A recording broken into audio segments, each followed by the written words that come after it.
Ladies and gentlemen, it is official. Mr. Irrelevant has been called, and now it is time no longer to talk about the possibilities of what if.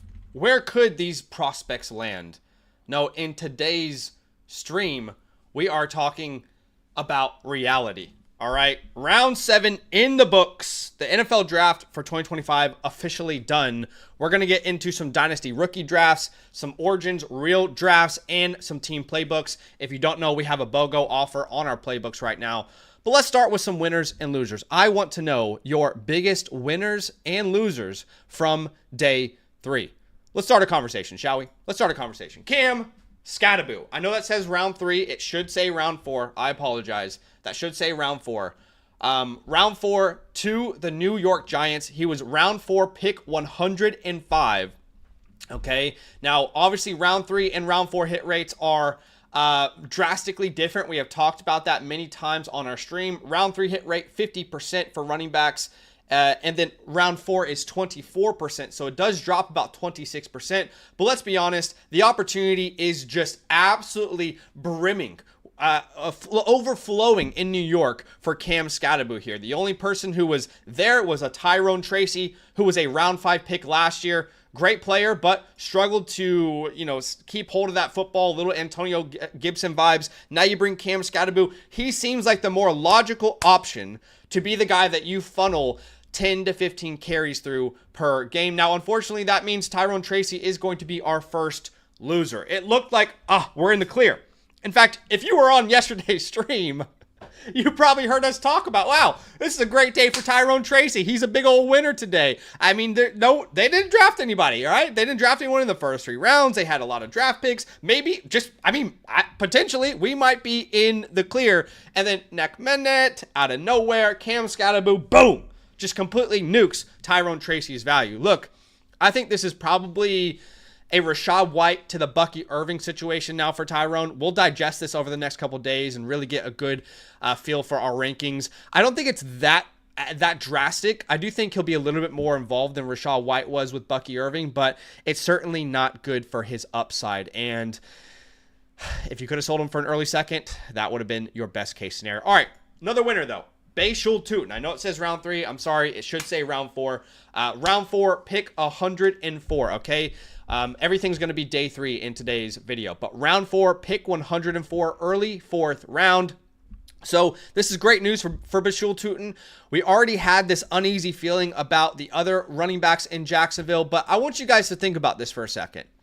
What coordinator in the NFL took a round 4, round 5 guy last year and turned them into a superstar? A guy with a similar skill set. Anything come to mind? Anything come to mind? How about one Bucky Irving? Okay, so Bayshul Tootin, we loved him, constantly turning lemons into lemonade. We keep seeing that on his film. Then he goes early round 4 to the Jacksonville Jaguars.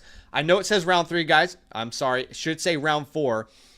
Goes to the Jaguars, a situation where a brand new head coach, right? A whole new system they're going to run, and plenty of opportunities for him to move up that depth chart. I absolutely love it.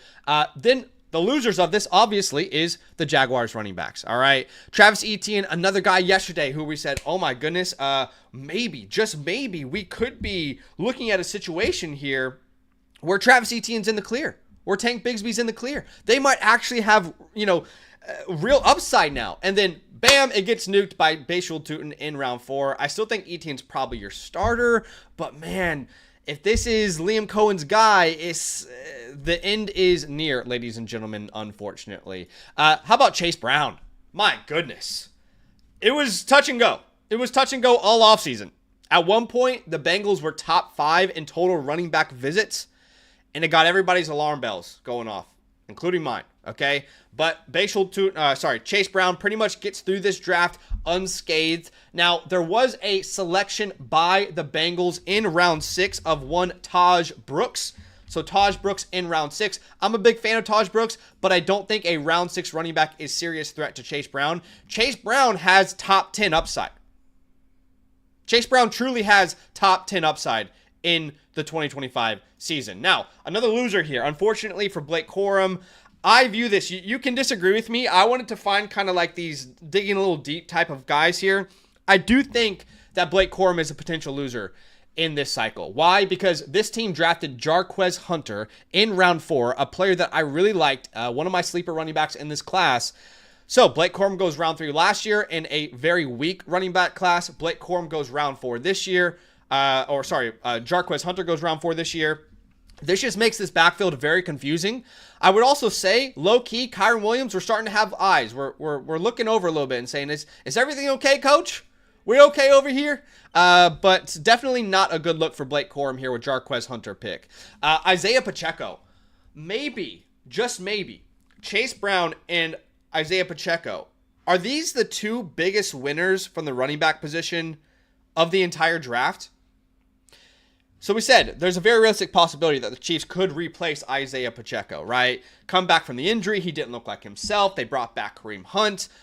However, I think the Chiefs were on the Tony Pollard timeline and saying, look, he can come back, he can contribute, but we're not going to expect the same Isaiah Pacheco until a couple years from now. And I think that's probably what we're seeing here with the Chiefs. They are putting some more faith in Isaiah Pacheco, who is on his last year. And I will say, Brashard Smith, y'all know how much I love me some Brashard Smith. He'll be one of my favorite dart throws in round 4. But right now it looks like Isaiah Pacheco is in the clear, as round 7 is not a great hit rate historically. All right, DJ Giddens, love the player, hate the landing spot. Round 5, historically, not a good hit rate. We're talking about 19.4% hit rate for running backs. And typically, you need to go to a situation where you can see some sort of pathway to opportunity. And unfortunately here in Indianapolis with a long-term contract of Jonathan Taylor, I'm just struggling to really see that. I don't see that here in Indianapolis. So it's not good news in my humble opinion. Brian Robinson, another good winner. Honestly, I am truly shocked as a Commanders fan that we decided, you know what, Brian Robinson's enough. We're just going to rock with Brian Robinson and Austin Eckler. I thought that was a very clear need of this team. It was a very strong class, and we didn't do anything really to address the position. I know we took a guy in round 7 out of Arizona, but Brian Robinson looks like another legitimate RB2, 3 fringe guy in 2025. So if you're out there in a Dynasty team and he's like your RB, let's say, 3 or 4 on your team, then you have life once again. Last one here, very obvious winner, Javonte Williams.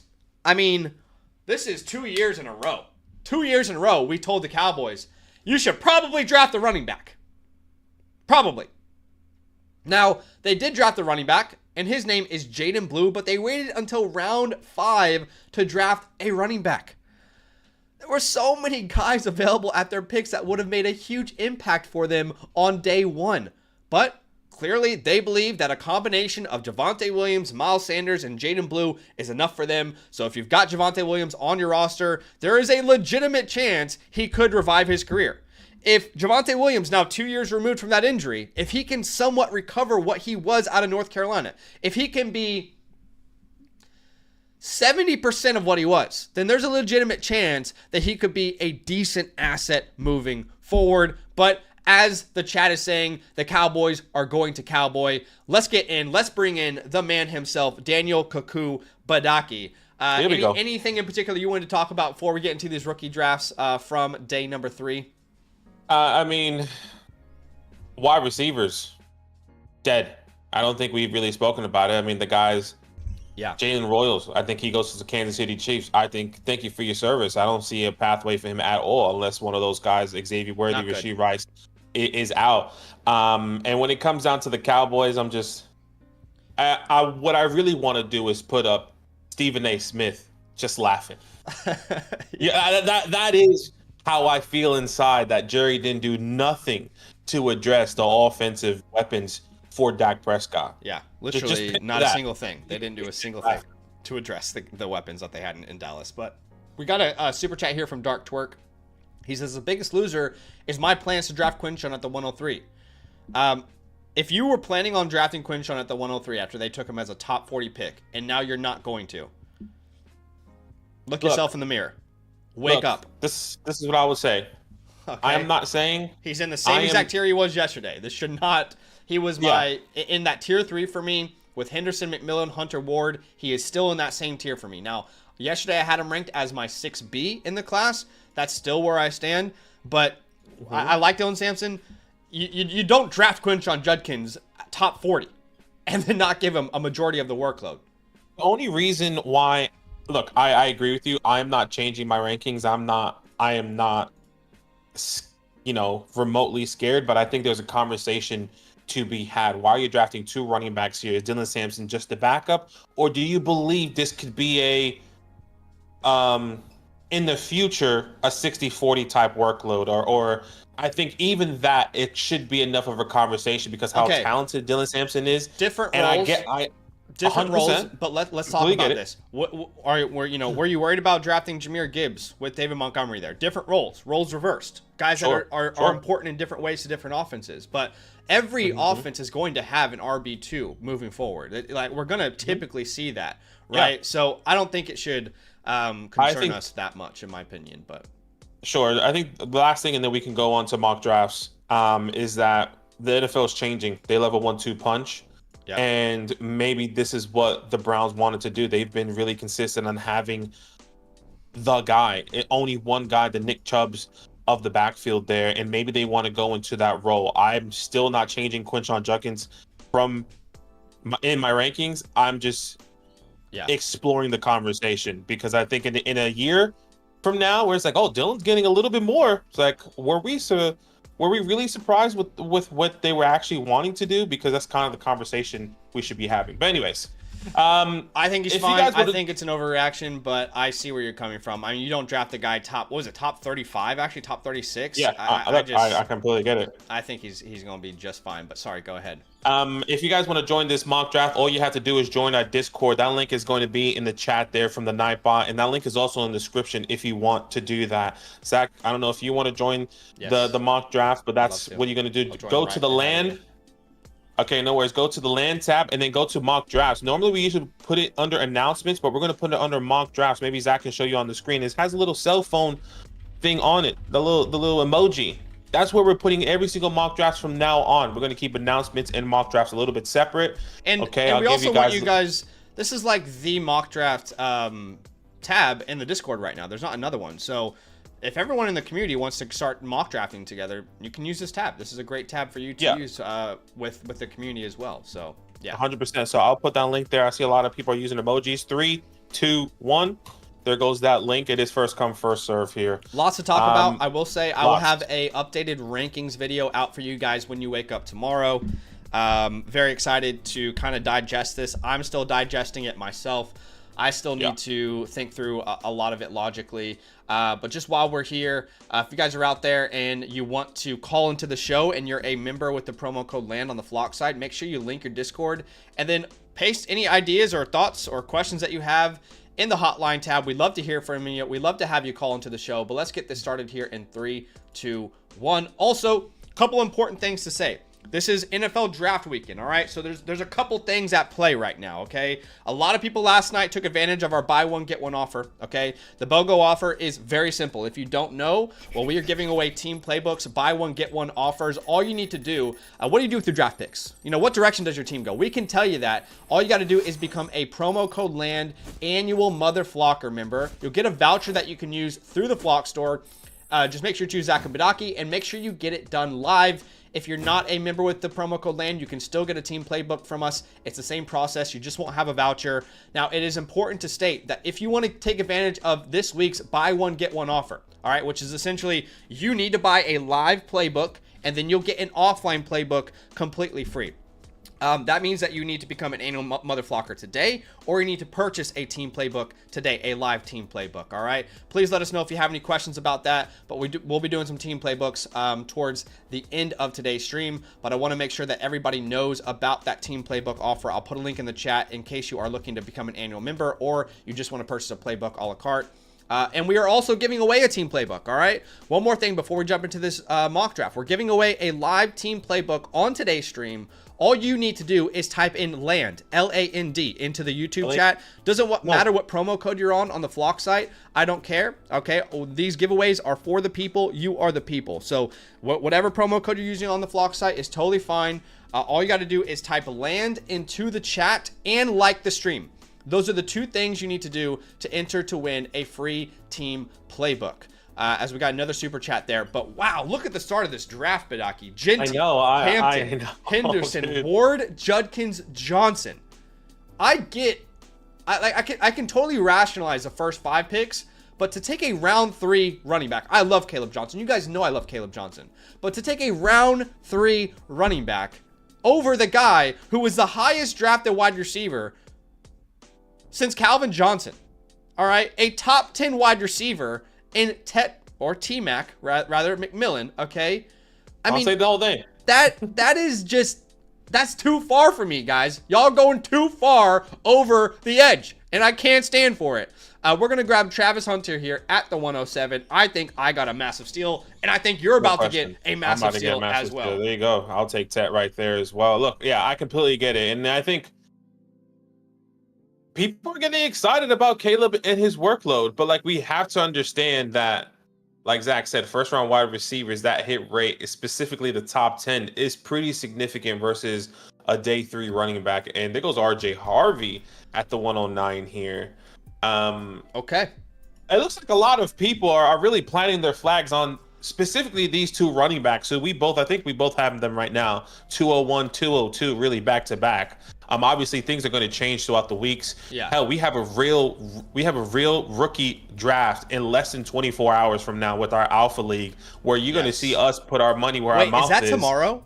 That is tomorrow. We will be live tomorrow doing a real league rookie draft. Let me just Are you sure that's tomorrow? I'm pretty sure it's tomorrow. Oh my gosh, that caught up on me. We will be streaming it. Absolutely. Now look, yes, RJ Harvey at the 109. I've been thinking about this a lot, and I do think I'm gonna put Harvey and Johnson in that tier 3B for me, which is the Golden, Loveland, Warren, Dart, Egbuka tier. So I don't think it's absolutely crazy to take him 109. But I will say that he is currently the last ranked player. Like Harvey and Johnson are currently ranked as my 201 and my 202. But in my rankings as of today, there's a tier break after the 107.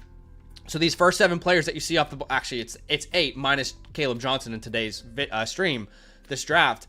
Those are all in a tier for me. Okay. Well, outside of Ginty Hampton, right? From 3 to 8 outside of Caleb. Okay. But then I think from the 108 onwards, that tier includes Golden, Loveland, Warren, Dart, Egbuka, Harvey, Johnson. Now, if you're in a league where you have a full point premium on the tight ends, then Colson Loveland and Tyler Warren should not get past the 108, 109. That should not be a possibility whatsoever. But yeah, so I think I'm open to the conversation of a round 2 running back in RJ Harvey.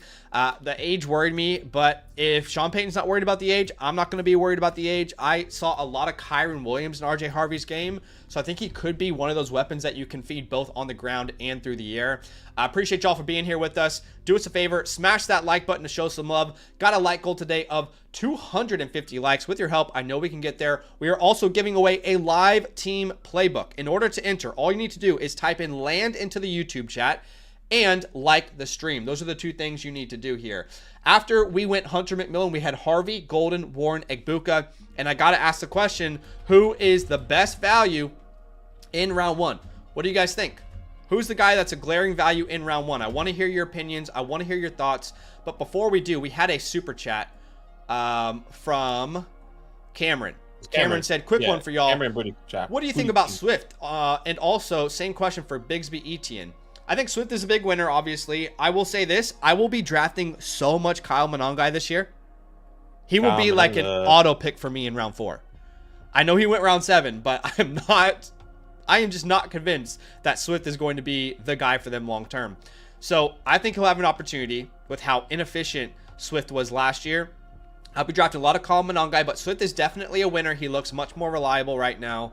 Etienne and Bigsby just become way more confusing than they ever have been, in my opinion. Yeah, when it comes down to Swift, I actually am really confused, right? I mean, Ben Johnson was there when Swift was no longer on the Lions. Then he goes to the team that has DeAndre Swift, doesn't really make a move to improve that running back room in a running back class that is extremely deep, had multiple opportunities to draft a running back, and he says, no, thank you. Okay, look, it's not Ben Johnson making the decision, but surely him and the GM are in cahoots trying to understand that. Yeah, DeAndre Swift is a huge winner here. Yeah, Bigsby, and like you said, and I agree with you on that. We had another super chat here from Booty Clap King who says, on the clock, Henderson, Loveland, Warren. It's a 2-point premium, no RB3. I would have Henderson, Loveland, and Warren in the same tier there. And that means if they're in the same tier, you can look towards need, in my opinion, and that would be Henderson for me. But I'd find a way to get Henderson and Loveland if I could. Appreciate y'all for being here with us. We've got one more super chat here from Anne Frane, who says, where would you take Loveland and Warren in a 1.75 tight end premium? I would say the same exact thing. They have to be off the board by the, 108, 109, I'd say. They should not fall any further than that. No. Okay, so we're on the same page. I asked the chat, I said, who do you think the best value is in round 1? And they all said basically our 2 picks, Travis Hunter and Ted McMillan. So I'm feeling good. I'm feeling like we know what we're doing here. No, I think we're fooling people enough to think that we know what we're doing at this point. Look, and I understand. Like, I understand why people want to take these running backs. I really do. It's exciting. The draft capital is there, but the hit rate, guys, if you aren't any promo code, go to the Flog Fantasy website and look at our rookie report. Have a look at that. The numbers are there. The numbers are real. The numbers are facts. The numbers are unbiased. Yes, and that's not because I love Caleb Johnson. We like Caleb Johnson, but like these players probably should be going significantly higher in your rookie drafts rather than you taking a day 3 running back. And you can make the case. Look, the Steelers, it was actually their second pick, right, in the draft, but still, I think it's a little bit too much. Again, smash that like button for us, guys. If you want to enter in today's giveaway, we currently have 51 entries, okay? We are giving away a live team playbook. All you need to do to get into today's giveaway is type LAND into the YouTube chat, LAND, and like the stream. Those are the 2 simple ways you can get into today's giveaway. Lots of great players still available on the board. And I still think that 201 and 202 has a lot of power. How the fuck? Okay, I'm not going to say anything. Family How friendly. is Colson Loveland on the board at the 202? What are we People doing? are scared. People scared. People don't know. People can't envision the workload. People can't see it, which I agree. Like, I can't see it either. How is Jackson Dart at the 203? That's also crazy. I think you said this, or I just saw it on Twitter. They don't draft a running back because maybe they want to use Luther Burden as a running back, like a little Deebo Samuel-esque type of player. No, I've seen that. I've heard that. It seems exciting, but like, can we get that in hard, cold facts? Yeah. Can we actually get Ben Johnson? Can I get that written down with a signature on top to make sure I can blame you if it's not right? Yeah. Because I actually need somebody to say that, because if that's the case, there's a new life for Luther Burden. There's new life for Colston Loveland, because then it goes right back to where we all thought this offense could actually look like. But if you're a Bears fan, you're buzzing that you got crazy talent there. But a nice little run with Dart, Luther Burden, and then Jack Bech at the 205. There is a chance that, based off what we've seen today, that you guys could get some incredible values in the early second round. We're talking a top 10 tight end that went at the 202. Honestly, because of all these weapons in Chicago, Badaki, the one position I worry about the least is the tight end position. Colson Loveland's going to get his own schemes. He's going to get his own looks. He's going to be a red zone threat. He's the one I worry the least about from a target share perspective for the tight end position. Yeah. And then you're gonna let a round 1 quarterback. Is this not similar to Michael Penix last year when I was begging people to draft Michael Penix? I know Michael Penix was a top 10 pick, and I would not have Dart in the top 8 of my quarterback rankings last year. I totally hear you. But the Giants took him in round 1. They're gonna let him rest for a year, which is very good historically for hit rates. You're gonna let that guy fall to the 203? What are we doing?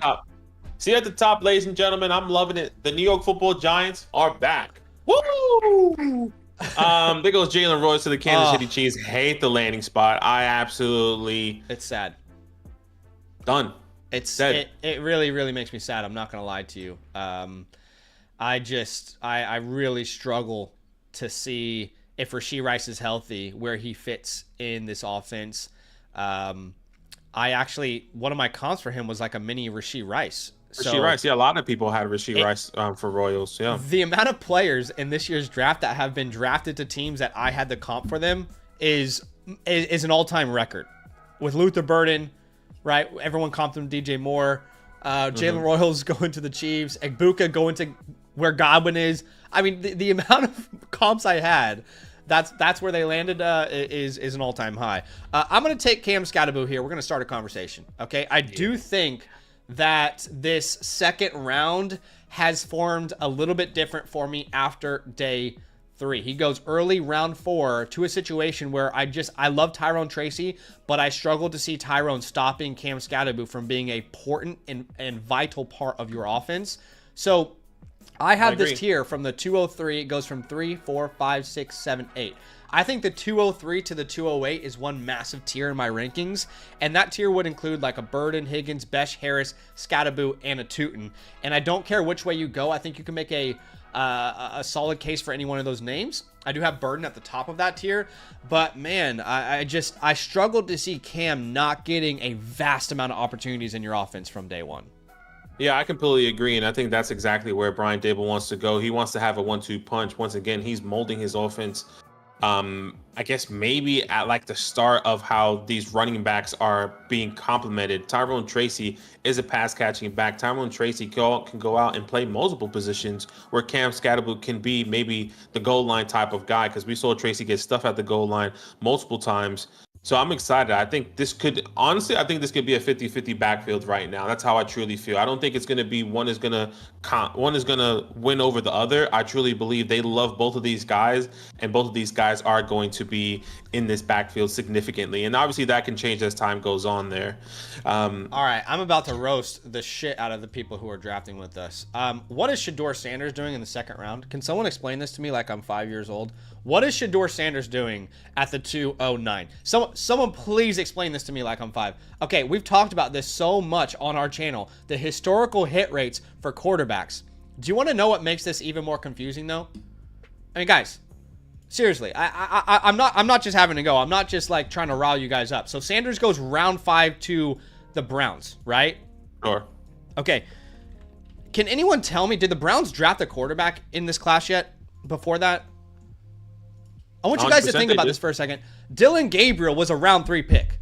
So the team that drafted Shedeur Sanders, okay? Again, think about this for a second. The team that drafted Shedeur Sanders thought that Dylan Gabriel was 2 rounds higher of a talent, of a prospect. And you are deciding here in the late second round to take Shedeur Sanders, but the team that drafted him, guys, the team that drafted him thought he was 2 rounds worse than Dylan Gabriel. What are we doing? And the hit rate of Shedeur Sanders, where he went 5th round quarterbacks, there have been 0 quarterbacks who have hit in the past 11 years. Shedeur Sanders should not sniff the second round. He should not sniff the second round. This is a joke. Yeah, I get it. When it comes down to taking Shedeur Sanders in the second round, is not ideal. After we were working all day, I was on the computer looking at all these takes of mainstream media. I actually truly believe the NFL did this as a personal. I genuinely believe that as like a personal attack to Shedeur. There's no way. Okay. There is no way. Look, I think that could be possible. I totally hear where you're coming from. And there is no way that there's a consensus in the community before the NFL draft started that Shedeur was easily going to be a round 1 quarterback or a round 2 quarterback. I had pretty much him, Ward, and Dart as like late first round talents in this year's class. I didn't have a strong preference on any of them. And the fact that everyone was baffled, I think you should really watch like Rich Eisen's show. He was talking about it, and he was like frustrated because he made me believe that it was a personal attack because they don't want all these cameras and shit for their organization. When it comes down to fantasy, sure, the hit rate is not there, but I will back some of the people that say Shedeur Sanders, there is an opportunity to compete, because I think there is. Sure. Is Joe Flacco going to be on this team? Is Kenny Pickett going to be on this team? I understand that. Okay, sure. Even if Sanders went round 5 and they didn't draft another quarterback, I would be saying, why is he going in round 2 of rookie drafts? Again, you are making a bet that has hit 0 times in the past 11 years. That's how far our data goes back for our historical hit rates. You are making a bet that has hit 0% of the time. I want you to think about that for a second. Now add on to that they already took a quarterback 2 rounds earlier. Like, of course I know that Shedeur Sanders was graded higher for me than Dylan Gabriel. That's not the conversation I'm having. Remove Dylan Gabriel from the conversation entirely. You are making a bet that has hit 0% of the time. Come on, like, what are we doing? We talk about these historical hit rates all offseason. We're all on the same page. We're like, you know what? If a quarterback goes round 2, I'm probably not going to draft him. A quarterback goes round 5. I don't think we've ever seen a quarterback of this caliber, this talented, according to the community. This is crazy, man. We're all on the same page for like 6 months, and now our entire community is like, actually, I don't care about the historical hit rates. They don't matter anymore. I'm backing you. I'm backing you on historical hit rates. I completely understand. I think this situation is unique, though, because of the talent of Shedeur Sanders and because of how everyone in the NFL said he was at minimum a day 2 pick. That's at fine. Minimum. Okay. I'm just saying. Everyone I'm in the not NFL said he was at minimum a day 2 pick. What did the actual NFL think of him? They told us. It doesn't feel that way. It really doesn't. Oh my god. It feels like a person. If genuinely, I haven't sent you a link, but I really think you should listen to it. It's a personal attack. It's genuinely a personal attack, and I'm not saying Shedeur Sanders should have been, because obviously the NFL is speaking so much, has said so much. I feel like I'm losing my mind. Honestly, I feel like I'm losing my mind here. I don't get what you guys are doing here, but fair enough. Draft Sanders. Go ahead, everybody. Push Shedeur Sanders ADP into the second round instead of being rational and letting him fall into round 3. Oh my gosh. I agree with you. I agree. I'm beyond shocked. This is a player that people, Badaki, if people knew that Shedeur Sanders went late first round, they still wouldn't be in on him. Did anyone have that strong of a conviction between Dart and Sanders? Dart went at the 203 and he's a first round pick. There's not a single soul in this chat that can be honest with me and tell me that they really love Shedeur Sanders' film before he entered the NFL. I know that because I got roasted for liking him every single stream we were on. No one's disagreeing with that sentiment. Everyone is just saying that the situation specifically here, throw out. We're not talking about the hit rate. I don't think anyone cares about the hit rate.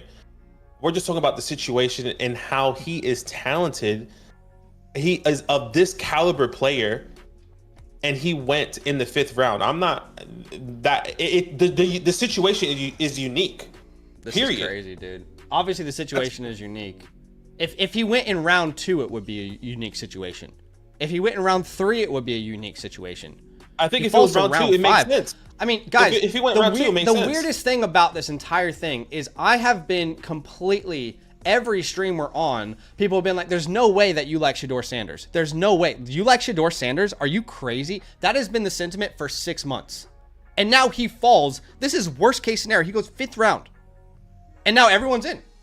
Everyone's like, actually, I'm okay with this. I'm okay to take him in the 2nd round over a running back that goes round 4 to the Jags.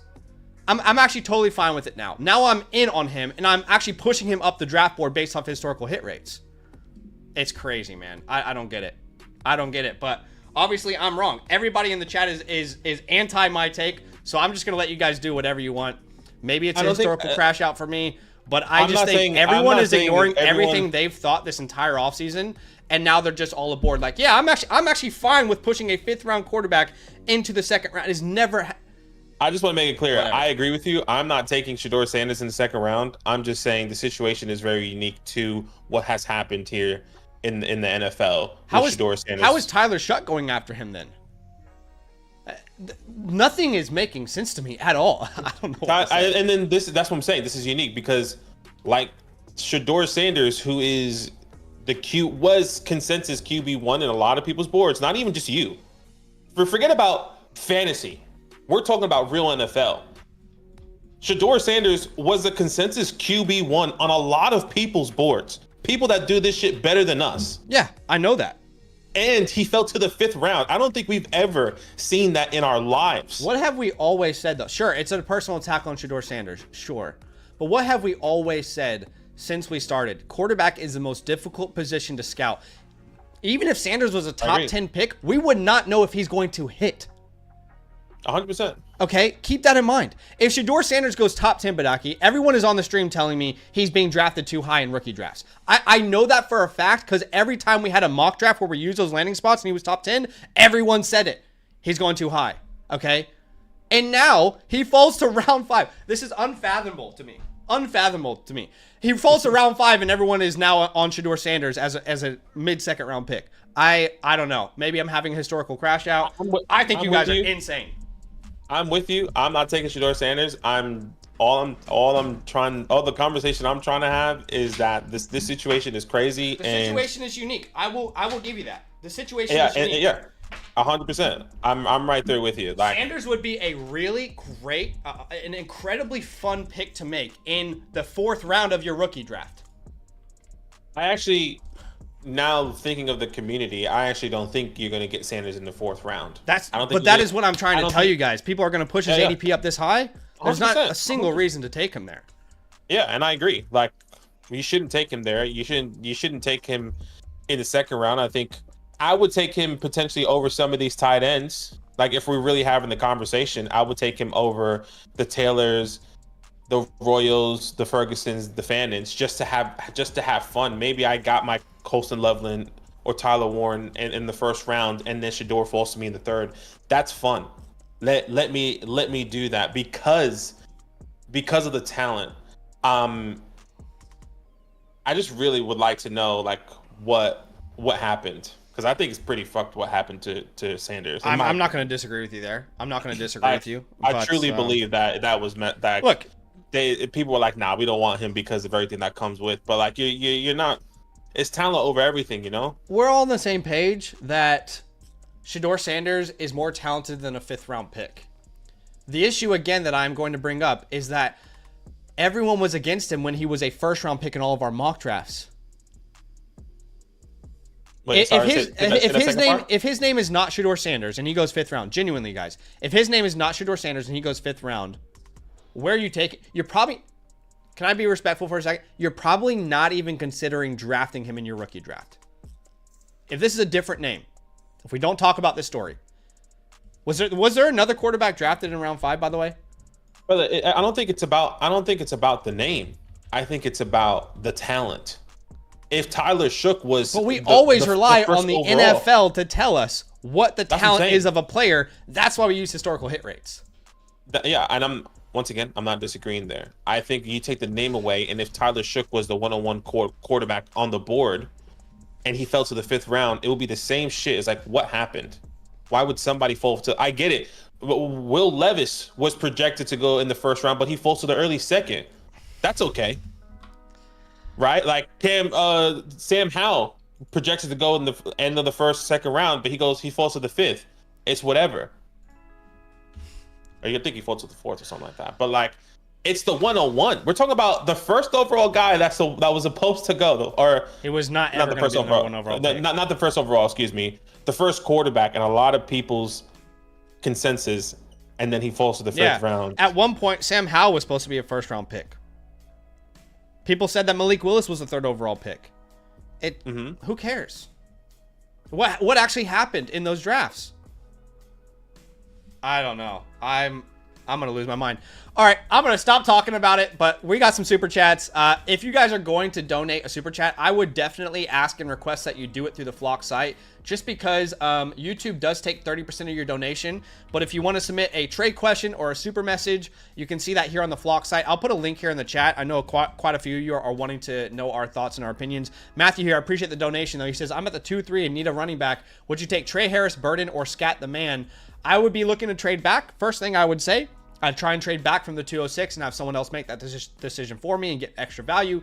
But if I had to say who's my highest ranked player there, it would be Luther Burden. But he's in the same tier as Scat, so if you need to go running back, I'm not going to blame you for it. Yeah, I'm okay with that as well. What's up, Casanova? He says 10-team full PPR, Odunze and the 206, or Metcalf and the 110. See, I think Odunze is a great buy right now. Give me Odunze and the 206 for sure. Yeah, I agree. Because that 206 is actually the 204. Would you rather have, in this world that we just lived, Luther Burden and Rome Odunze, or Metcalf and Matthew Golden? You make that decision. Rolando, what's up? Says 12-team Superflex, tight end premium, 101, 111, 201, and 202. Building a running back room. Currently have Spears. Do I trade up to 106 for a second running back? Top 6 running backs are gone before 11th pick. It depends on what the price is, my man. I mean, if you can send like the 111 and the 202 to get to like to the 104, I'm definitely open to that. But it always depends on what the price is going to be. Yeah. Make my pick here. You know, and again, last thing I'll say on this, it's so funny because I released a video a week before the draft, Badaki, and it was our strategy video. Okay? It was our strategy video. And in that video, I explained how bad the hit rate is on round 2 onwards for quarterbacks. Okay? And I said, if any quarterback goes in round 2, I'm probably not going to draft them. I'll let anybody else draft them, right? And everyone was in agreement. And on that video, I said, if Sanders goes round 2, I'm not drafting him.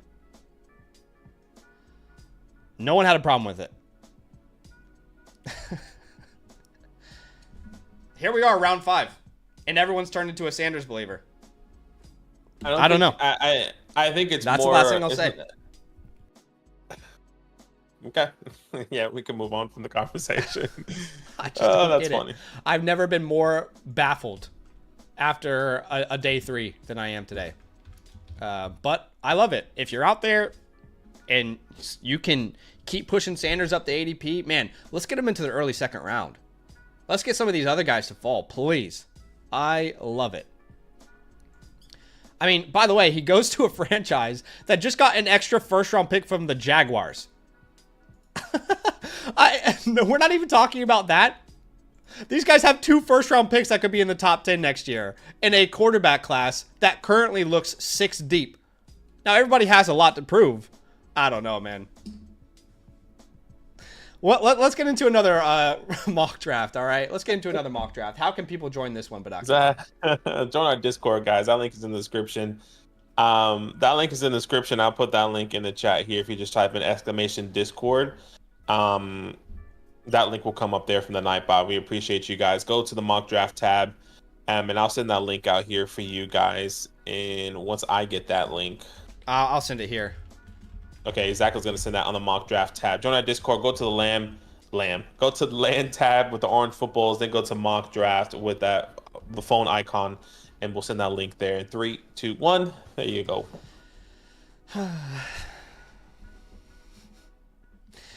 It's like, man, who starts for Cleveland day 1, Badaki? Who do you think? I'm asking the question. Genuine. I'm not gonna be harsh. I'm just asking a genuine question. I genuinely don't know. If I had to put my money on it, I would say Joe Flacco, but I wouldn't be surprised. Okay, that's where I stand as well. Yeah, I wouldn't be surprised if they were like, you know what, we don't need to have 5 quarterbacks on our roster. No, 4 quarterbacks. Yeah, they have Deshaun Watson. Yeah, there's 5 quarterbacks on our roster. You're not gonna go into the season. Deshaun Watson's on IR for sure. But you're not going to go to the season with 4 quarterbacks. One of those guys is going to get cut. Kenny Pickett or Joe Flacco. And if Joe Flacco gets cut, I wouldn't be surprised if we see all 3 of those quarterbacks, Shador, Gabriel, and Joe Flacco on the field. Yeah. You know? Yeah. I'm trying to be reasonable. And I agree. Like, there's a very good chance that Flacco starts week 1. And for a team that has 2 firsts in 2026 and now 5 quarterbacks on the roster, Shador, can we all agree on this? And I liked Shador before the draft. It's crazy that I'm in this position right now. But can we all agree on this? That at minimum, Shador is going to have a story that we've never seen before. Seriously, but can we just agree on that? Is that at minimum something we can agree on? I think that's what everyone is already saying, though, Zach. Like, okay, but that's what I'm saying. Like, let me ask the question: if we're all on the same page, then, and Shador has to have a situation a story that's never happened before in the NFL, then why are we taking him in the 2nd round? Sure, I'm not. Once again, I'm not disagreeing with you. I'm not taking him in the 2nd round. Other people will. I'm just saying this. I know, but I'm not just directing my questions towards you. I'm directing them towards the chat. I completely get it. I think I'm with you. I wouldn't take him in the 2nd round. I think the situation and the talent based off the scouting reports from multiple teams that we both have heard. You and I both have seen reports. Shedeur Sanders is a first-round pick. Shedeur Sanders is in the early second-round pick. Wasn't. I know, but why? Okay. Was it because of his talent? How many reports were out there? Remove the name. How many reports are out there that Sam Howell's going in the first? Kenny Pickett was worthy of a first-round pick. Sure. Right. Sam Howell was a first-round pick in January, February, March of that draft. We did not hear many people be pro Shedeur Sanders as we got closer and closer to the draft. What's funny to me is Dominic saying, getting out of my feelings. I'm asking you guys to do that. Can we be 100% transparent for a second? The only reason for you to be in on Shedeur Sanders as a mid-second round pick is because of your feelings. Because if we're being unbiased, everything based off history says that it's not a good pick. But we're taking the situation and it's really unique, right? I get it. Shedeur Sanders has history with his dad. He brings so much more to it. As an individual, if it was you or me, it would be extremely unfair that you would get drafted because your name didn't have all the stuff that came behind it, but you were still talented. I think that talent this is the so argument. Subjective. That is so subjective. 100%. Guys, 100%. I'm sorry. Do you really believe that if 10 NFL teams, let's just say 10 NFL teams, if 10 NFL teams thought he was a first round pick, how far do you think he would fall? If 10 NFL teams thought we evaluated him, he's a first round pick, how far would he have fallen to make a point? If 10 NFL teams thought he was a first round talent, how far? Second round? You would imagine that one of those 10 NFL teams would have taken him. Second round, maybe worst case scenario, no?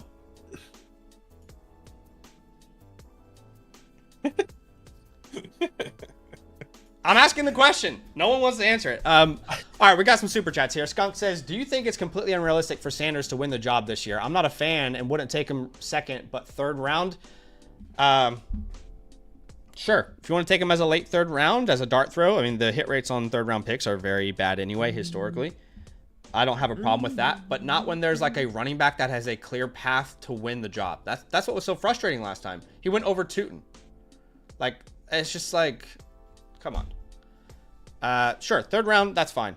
If you want to make a case and you want to run the story, that's fine. Not disagreeing. And John makes a great point. He says, you forgot that Cleveland is notoriously great at quarterback development. Scribbles here with a donation. Appreciate you, man. He says, sup, guys. 14 team super flex. Start 2 tight ends. 102 Hunter or 107 in the 108. 14 team. That in a 14 team, I'm going to go the 107 and the 108. 14 team. But I think you can maybe counter and try and get another second on top of that. Do like a second and third round pick swap. Yeah, I'm okay with that. Yeah. All right. I think we do have a couple questions on the site here. For example, Crush submitted a super message. Appreciate you guys. If you're going to donate, first off, thank you. That's very kind. But Aki, can you send them the link to our super messages here on the Flock site? YouTube takes 30% of your donation. And so if you're going to donate, I appreciate you either way, but we prefer it to be on the Flock site. Crush says, where would Loveland and Warren rank in 2 point per reception tight end premium?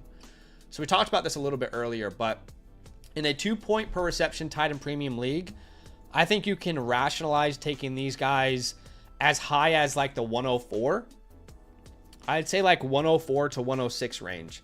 If I'm in a full point premium and they go like 107, 108, 109, I would be pretty shocked about that.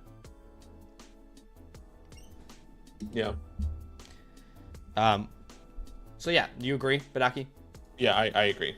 Okay, so we're on the same page there. We have a trade question here from Big Laughter. He says Downs in the 108 plus the 308 if Quinshon Judkins is there. Down plus the 108. Downs 108, 208, 308 if Judkins is there. So it's basically AJ Brown or Downs the 108, the 208, and the 308. If Judkins is there, I would be fine to take that package if I knew I got Judkins at the 108. I just don't imagine that happens in I don't imagine that happening either. So like Okay, but we're on the same page. If it does happen, yes. We're fine. Okay. Yeah. And we had another trade question here from Zaddy Daddy. I appreciate you, Zaddy Daddy. It looks like they can send the 103 Ken Walker and Drake London for Justin Jefferson in a 12-team start 10?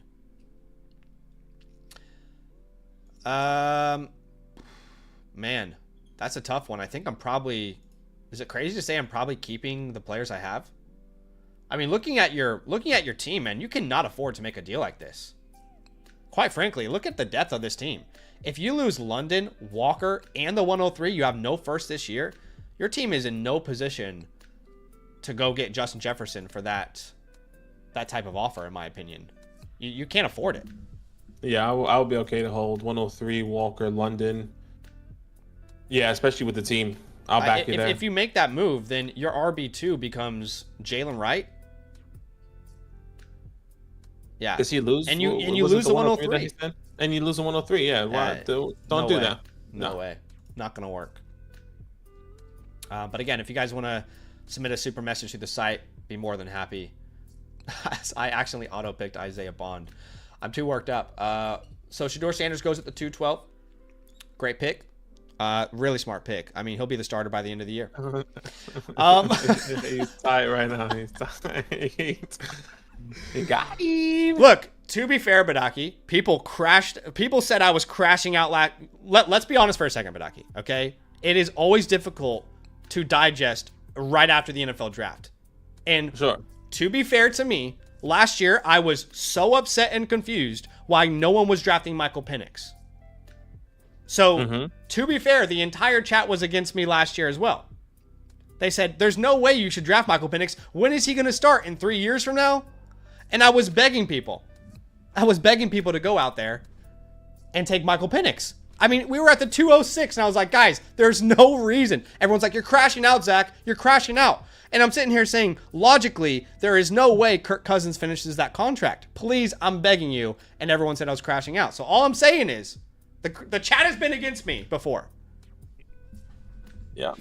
Kelly here with the super chat. Kelly says, maybe the league is making an example of Sanders and the fall is not talent related. It's a message that entitlement won't fly with the new NIL. They've collectively scapegoated before. Yeah, but again, I go back to the question. And again, I'm sorry this has turned into a Shedeur Sanders stream. I honestly didn't expect this. I mean, he's ranked like 40th on my rankings right now. Maybe I'm too low. But I go back again to the question: if 15 teams, if 5 teams, if 10 teams thought he was a first round talent, how far would he fall to make a point? Seriously, like these people are fighting for their jobs. These GMs are fighting for their jobs every day, and they're all in agreement. Like, look, guys, he's a first round talent. We all agree. Let's let him fall to the 5th round. Sure, they want to make an example. You think people are willing to put their lives on the line, their families' lives on the line? If they lose their job, their entire life changes. Their family's life changes. Their income changes. And you guys seriously think that 32 teams came together and said, he's a first-round pick, but let's be all in agreement. We're not going to draft him in the first 4 rounds. Seriously, everyone seriously thinks that's a possibility. I'm not saying that's a possibility. I'm just saying it feels that way. That's all. Okay. Like, once again, the argument is the kid is talented. He has won multiple games. Like, we've seen him turn around the organization or a college football program with his father, Fair, who was in the NFL. But the argument is, I'm not disagreeing with your argument. I just think that they actually made an example out of him, which is unfair because of the talent, and he shouldn't deserve. I don't think anyone in the NFL, I don't think anyone in the NFL would have not drafted him if his name was Shedeur Sanders. They would have drafted him earlier, and then we would be having a conversation. I truly believe we are living in La La Land. We're playing Madden right now. Like, no one is actually considering the ramifications of people losing their jobs and it impacting their families. The GM of an NFL team whose job is reliant on making the right picks in the draft, who doesn't have a quarterback, right? Like, he is really going to say, you know what? Yeah, he's a first round talent. I don't need him in the first 4 rounds. I I don't know. I do not believe that is the way anyone operates when they run a team. I just don't believe it. We've got another question here, so let's refresh. I don't know why it keeps saying it's the super flex when I refresh, but let me see here. All right, we got a trade question here from. Did we not answer Big Laughter? Big Laughter, we answered your question. I don't know why it didn't go through, but we said that we wanted, if you knew Judkins was available at the 108, we would take Quinshon Judkins and the that package. We'd be fine with that if you knew for sure. Okay, this is great. Is it coming up for you? Let me see here. Let me see. Did Crush's question go through? Yeah, Crush's question went through. So why is it not working for these guys? Zaddy Daddy, if you're just watching this, we said there's no way you can afford to do this trade for Justin Jefferson. You've got to keep the picks that you have. Let me see here. Okay, let's get to another mock draft, shall we? Yeah. As Zach is doing that, I just want to say one thing for the Sanders thing. Like, that is a completely different argument. Once again, I really think you guys should watch the thing that I watch. It's Rich Eisen.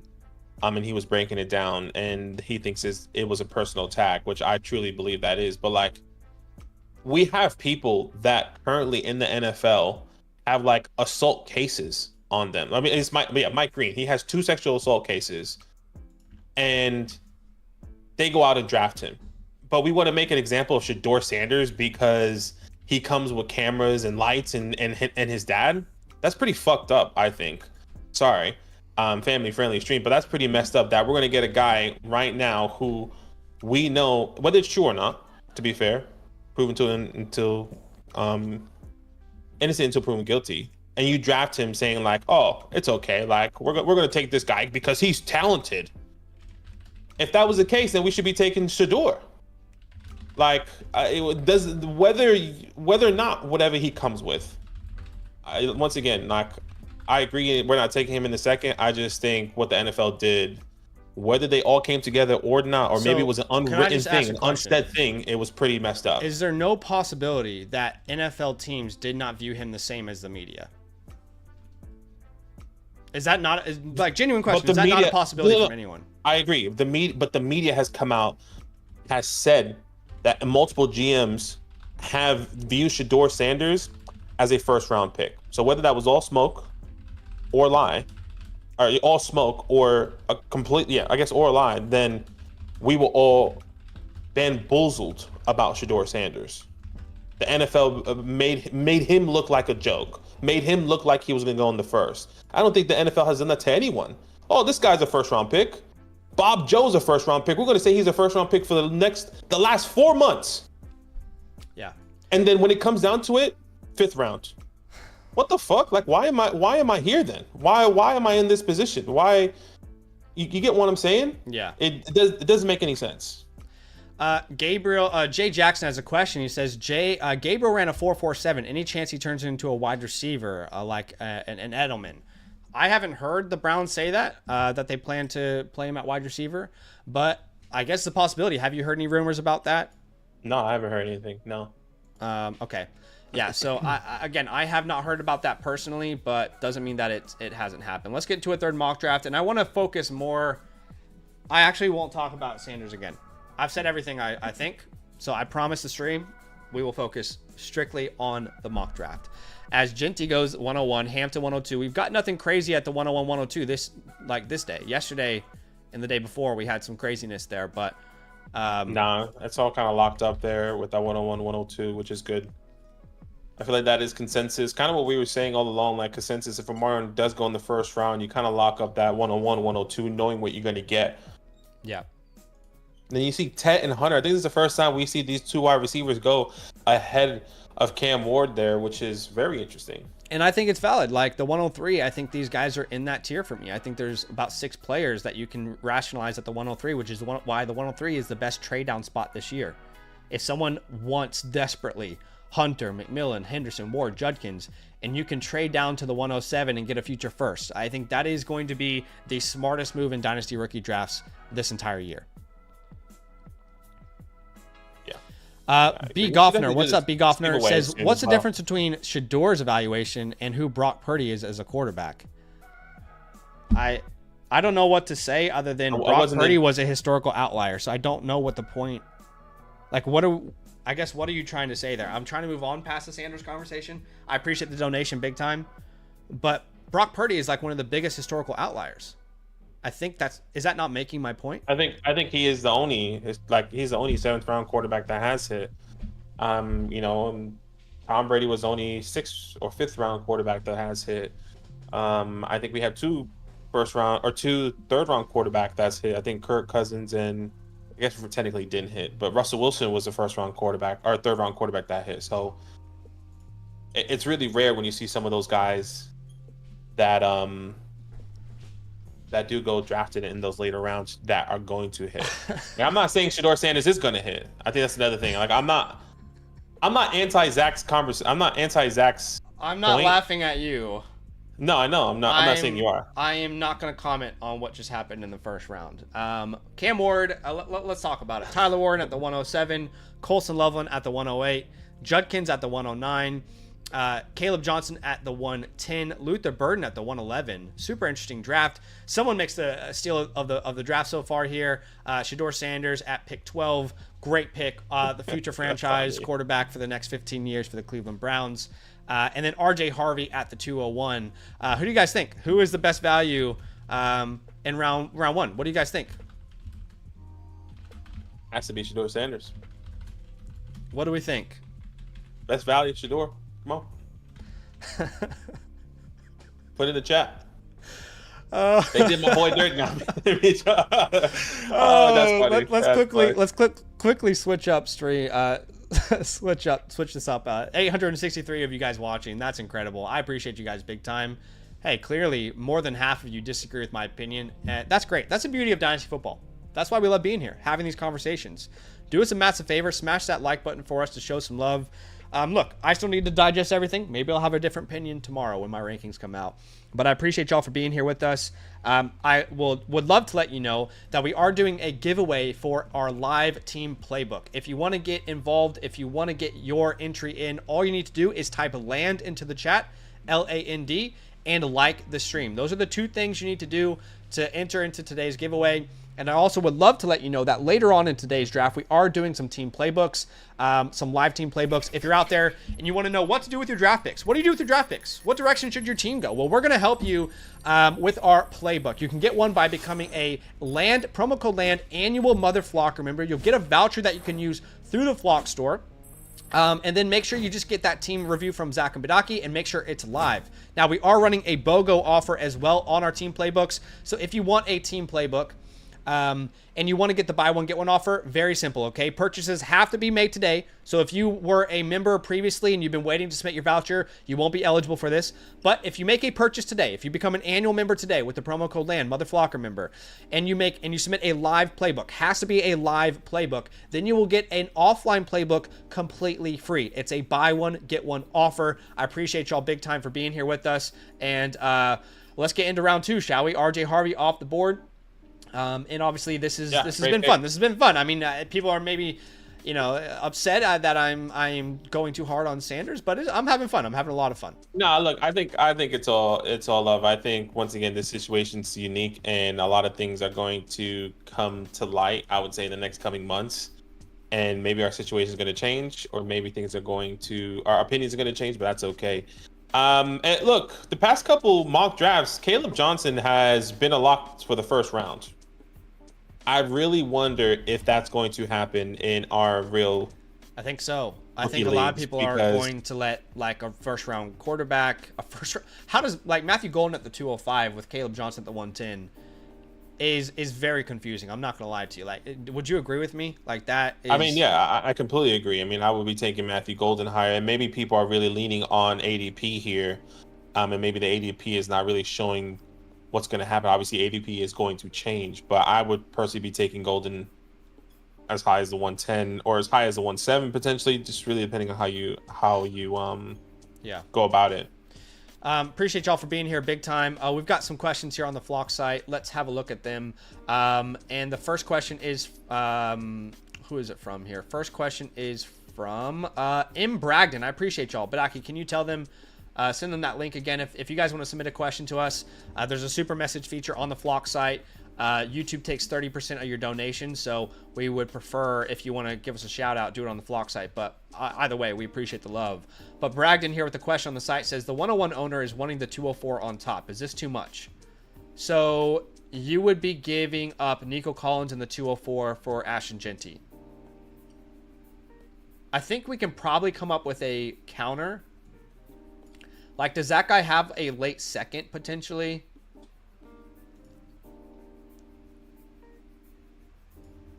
So an early second, Nico Collins for the 101. So he has a 311. I mean, can we get like a Darnell Mooney back? I think you should be able to ask for something else in return. But it's pretty close. But I feel like if they can just give you like a Mooney in return, I think that would be fine for me. I would be okay with it. Look, 204 at the moment. I mean, the last couple of drafts, you're getting a Trey Harris, you're getting a Cam Scatterboot, you're getting a Luther Burden. So I guess it makes sense. You're getting a not a first round wide receiver, but early second round wide receiver, a third or fourth round running back there that lands into an interesting situation. So yeah, if you can counter with a low key something, that would be okay. But if not, that's okay. All right, another question here. Appreciate y'all. As through 2 rounds, we've got Harvey, Egbuka, Dart, Harris, Golden in the 205. In my opinion, at least, that is the biggest steal we've seen in any draft since the draft started. In any mock draft we've done, Matthew Golden at the 205. That has to be the best steal of any pick so far. Scatterboo and Tootin make a lot of sense going there. Higgins, Milroe, Kyle Williams, Jalen Knoll, and Devin Neal. Some great picks being made here. And obviously we're all trying to digest the draft as we go. Sam Stu here with the trade question. I appreciate you, man. He says, I have a young team with a lot of potential, looking for more top end wide receivers, and I have too many Steelers. Was a number 3 seed in the 2024 playoffs. So in this scenario, it looks like he is wanting to send away the 109, a third, Alvin Kamara and George Pickens. In return, he would get back Jordan Mason, Rashee Rice, and Chris Olave. This is a start 11. I will say this. I definitely prefer Chris Olave over George Pickens. I prefer Rashee Rice over the 109. And then you have to ask the question, is Jordan Mason for Kamara in third worth the difference of going from Pickens to Olave? I think it is. I'm totally fine with this. This is a very even deal. You agree with me, right? That. Yeah, no question. I want that immediately. Okay. What's up, BG Oliger? Appreciate you, my friend. This is another great question involving Jordan Mason. Okay, so in this question in particular, it looks like he is sending away Jordan Mason, Devontae Adams in an early second for Swift and Flowers. I am pretty confidently on the Mason Adams second side of this. What about you? I still wouldn't buy Swift for an early second. Where's the second? Like, what's early second? Like, what's that, 204, 203? I mean, yeah, I would rather have the early second right now, but if you're telling me... If that's like the 201, I'm taking the package. If I'm taking like the 206, it's a 203. Okay, so the 203. I mean, the last 3 mock drafts, 203, Jackson Dart, RJ Harvey, Jackson Dart.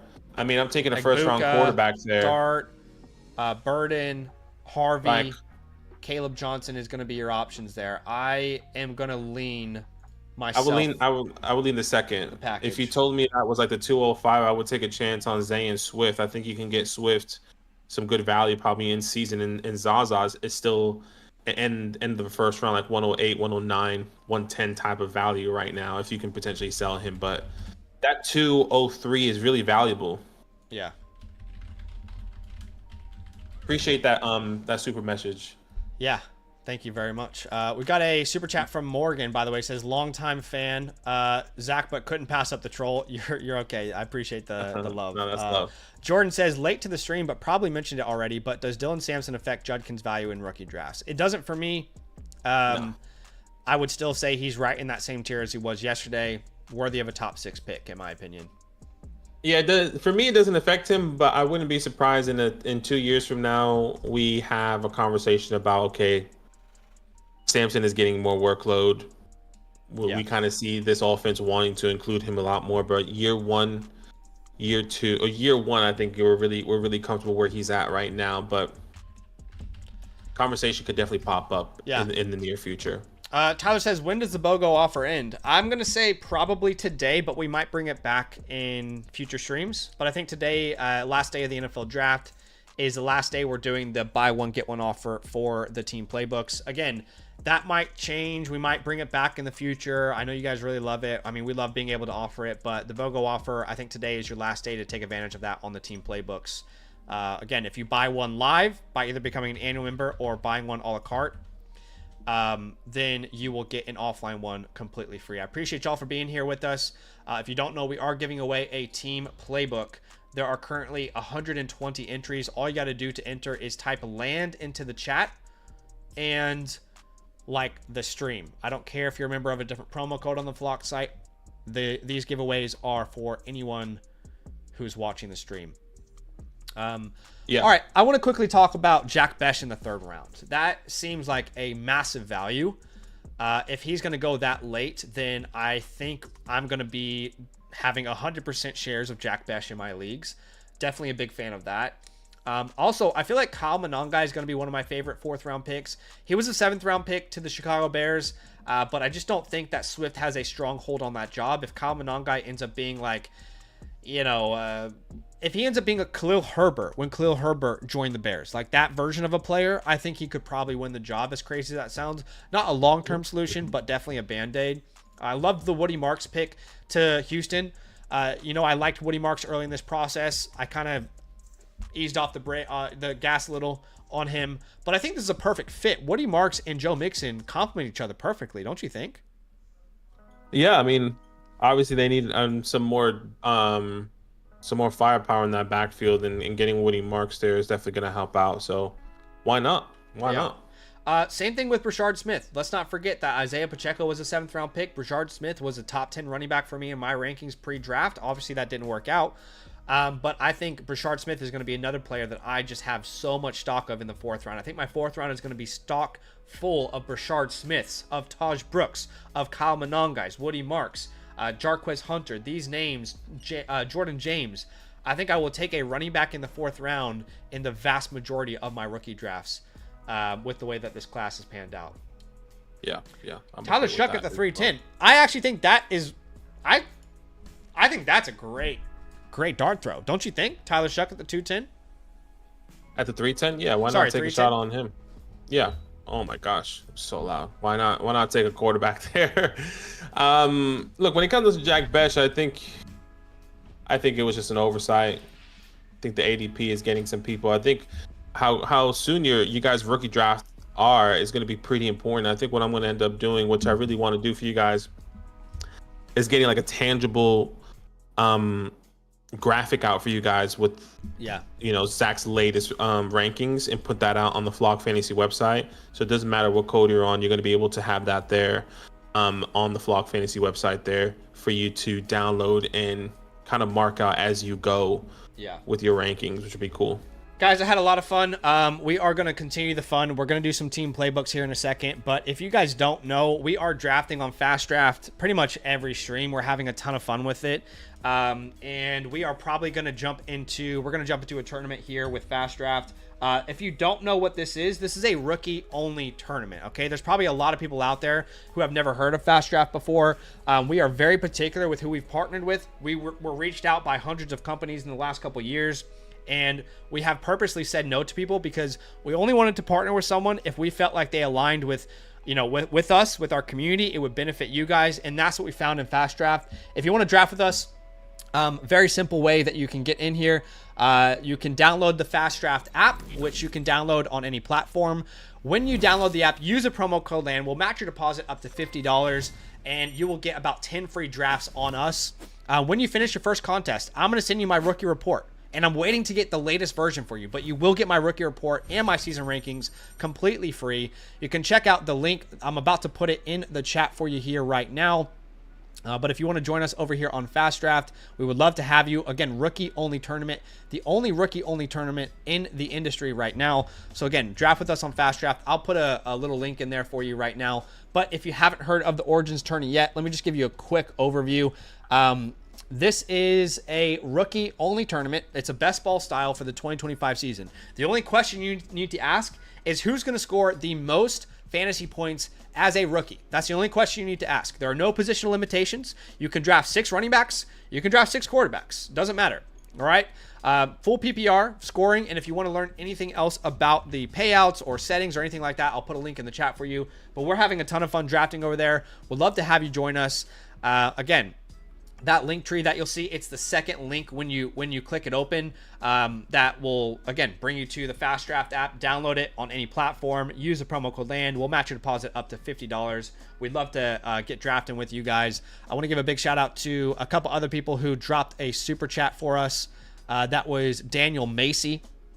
So big shout out to Daniel Macy here. Longtime supporter, man. Huge love. Has huge been, love. A part of what we've been doing pretty much since day one. So I appreciate you. Thank you for your constant support as we're getting into a tournament here. Jacob says 14 team Superflex tight end premium on the clock. 105 players picked are Genty, Hampton, Tet, and Cam. So for me, my next best available player would be Henderson. Yes. If it's a 0.5 premium, I'll go Henderson. If it's a full point premium, I would probably lean one of the tight ends. But I think Henderson is where I would lean there. I'm at the 102 here. And I am going to go ahead and draft Amarion Hampton here in this rookie-only best ball tournament. Marion, let us know if you signed up with FastDraft in the past couple of days. We would just love to just know who signed up. We see Travesty, Daniel Macy in there. I think Warris Tommy is also with us. Let us know. Hero Ball, I haven't seen. Jay Ritter, Swift, Raul, Joker Wild. I'm not sure if any of these people are new, but love. Ty Boz, I hear you. He says, can you do a mock with just the two of you? I can tell you that there's a video coming out tonight, and that video is essentially like rankings. So you'll know exactly what my thoughts are within the next 24 hours. We'll have a video coming out when you guys wake up, okay? So you'll know exactly where we stand on the channel. All that as well. Yeah, and then we're also going to have a real rookie draft. Like, obviously, we're playing with money here on FastDraft, but we have on Sleeper with our community. Tomorrow night. Is it tomorrow night we're doing a real rookie draft? Yep, tomorrow night. Oh my gosh. Around the same time. I think 7:30 Eastern Standard Time or 8:30 Eastern Standard Time. Just make sure you turn on that notification. That's crazy, and subscribe, and we will be going straight into that. I have the 108 in that draft. Yeah, so I can't believe that's already here. Yeah, Delta. Yeah, Daniel Macy Delta is in 9 days, which is crazy. Wow. Nothing too crazy here. Genty, Amarion, Cam Ward, Travis Hunter, Winshawn, Travion, Tet, Caleb Johnson at the 108 there. Yeah. And then Travesty is on the clock.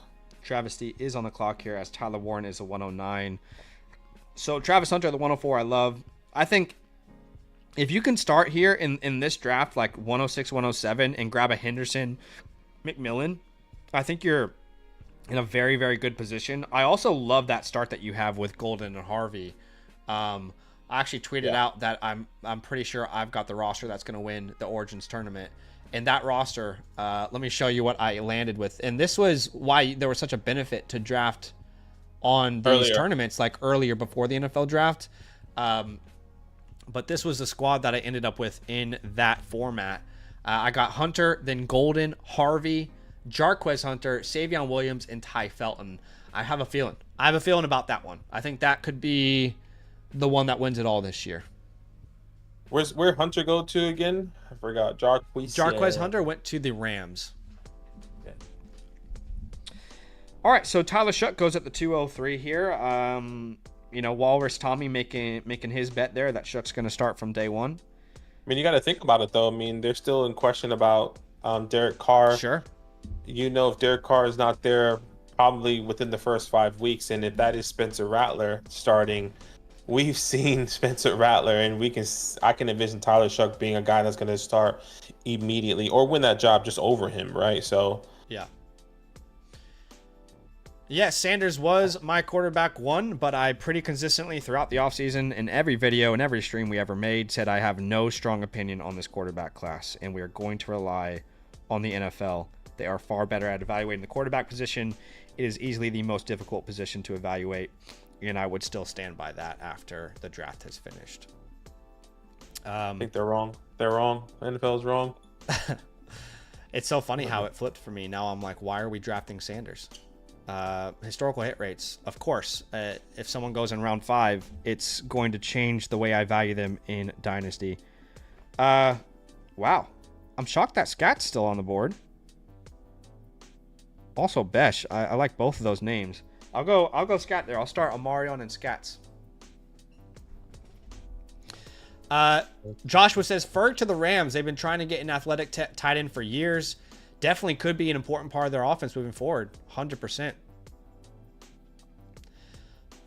Big Nosh says Cam Ward's going to be the only starting quarterback from this class in 3 years. I'm not sure if there will be a starting quarterback from this class in 3 years. We'll have to wait and see. No, it's Jackson Dart.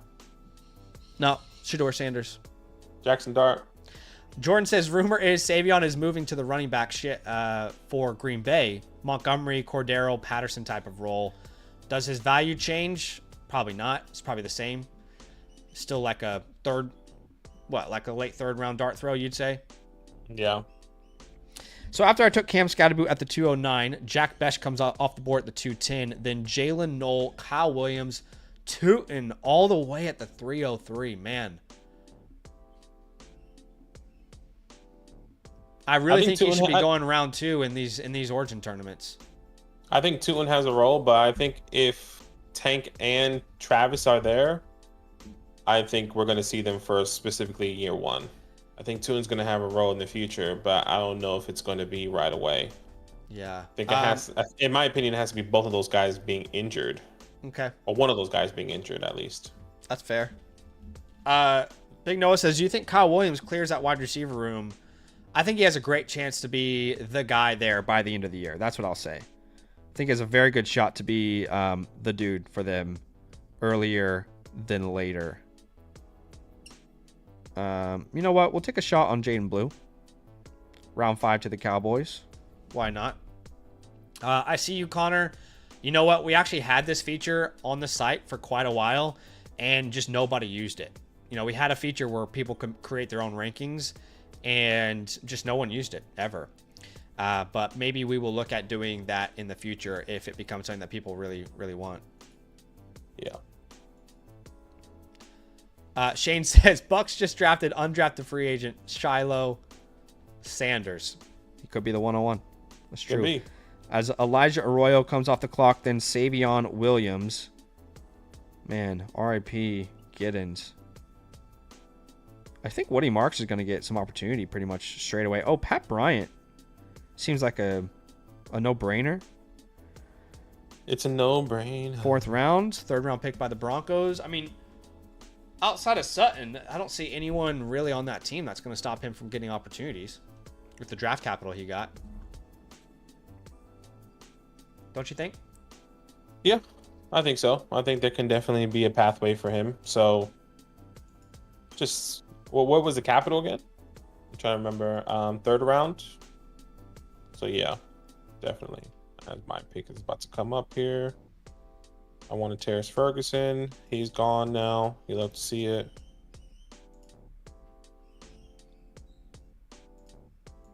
There goes Woody. Alec. Okay. Sorry, just catching up with all of our playbooks here and seeing what we got working with. What's up, Connor? Is Kyle Williams at the 203 a reach? It's a lot earlier than I would go, and I love Kyle Williams. I just couldn't imagine taking him over like a Harvey, you know, like the Goldens, Harveys, Burdens, Igbukas, Besh, Caleb, Johnson. That wide receiver group of Higgins, Harris, Burden, Ikbuka, I'd have a hard time taking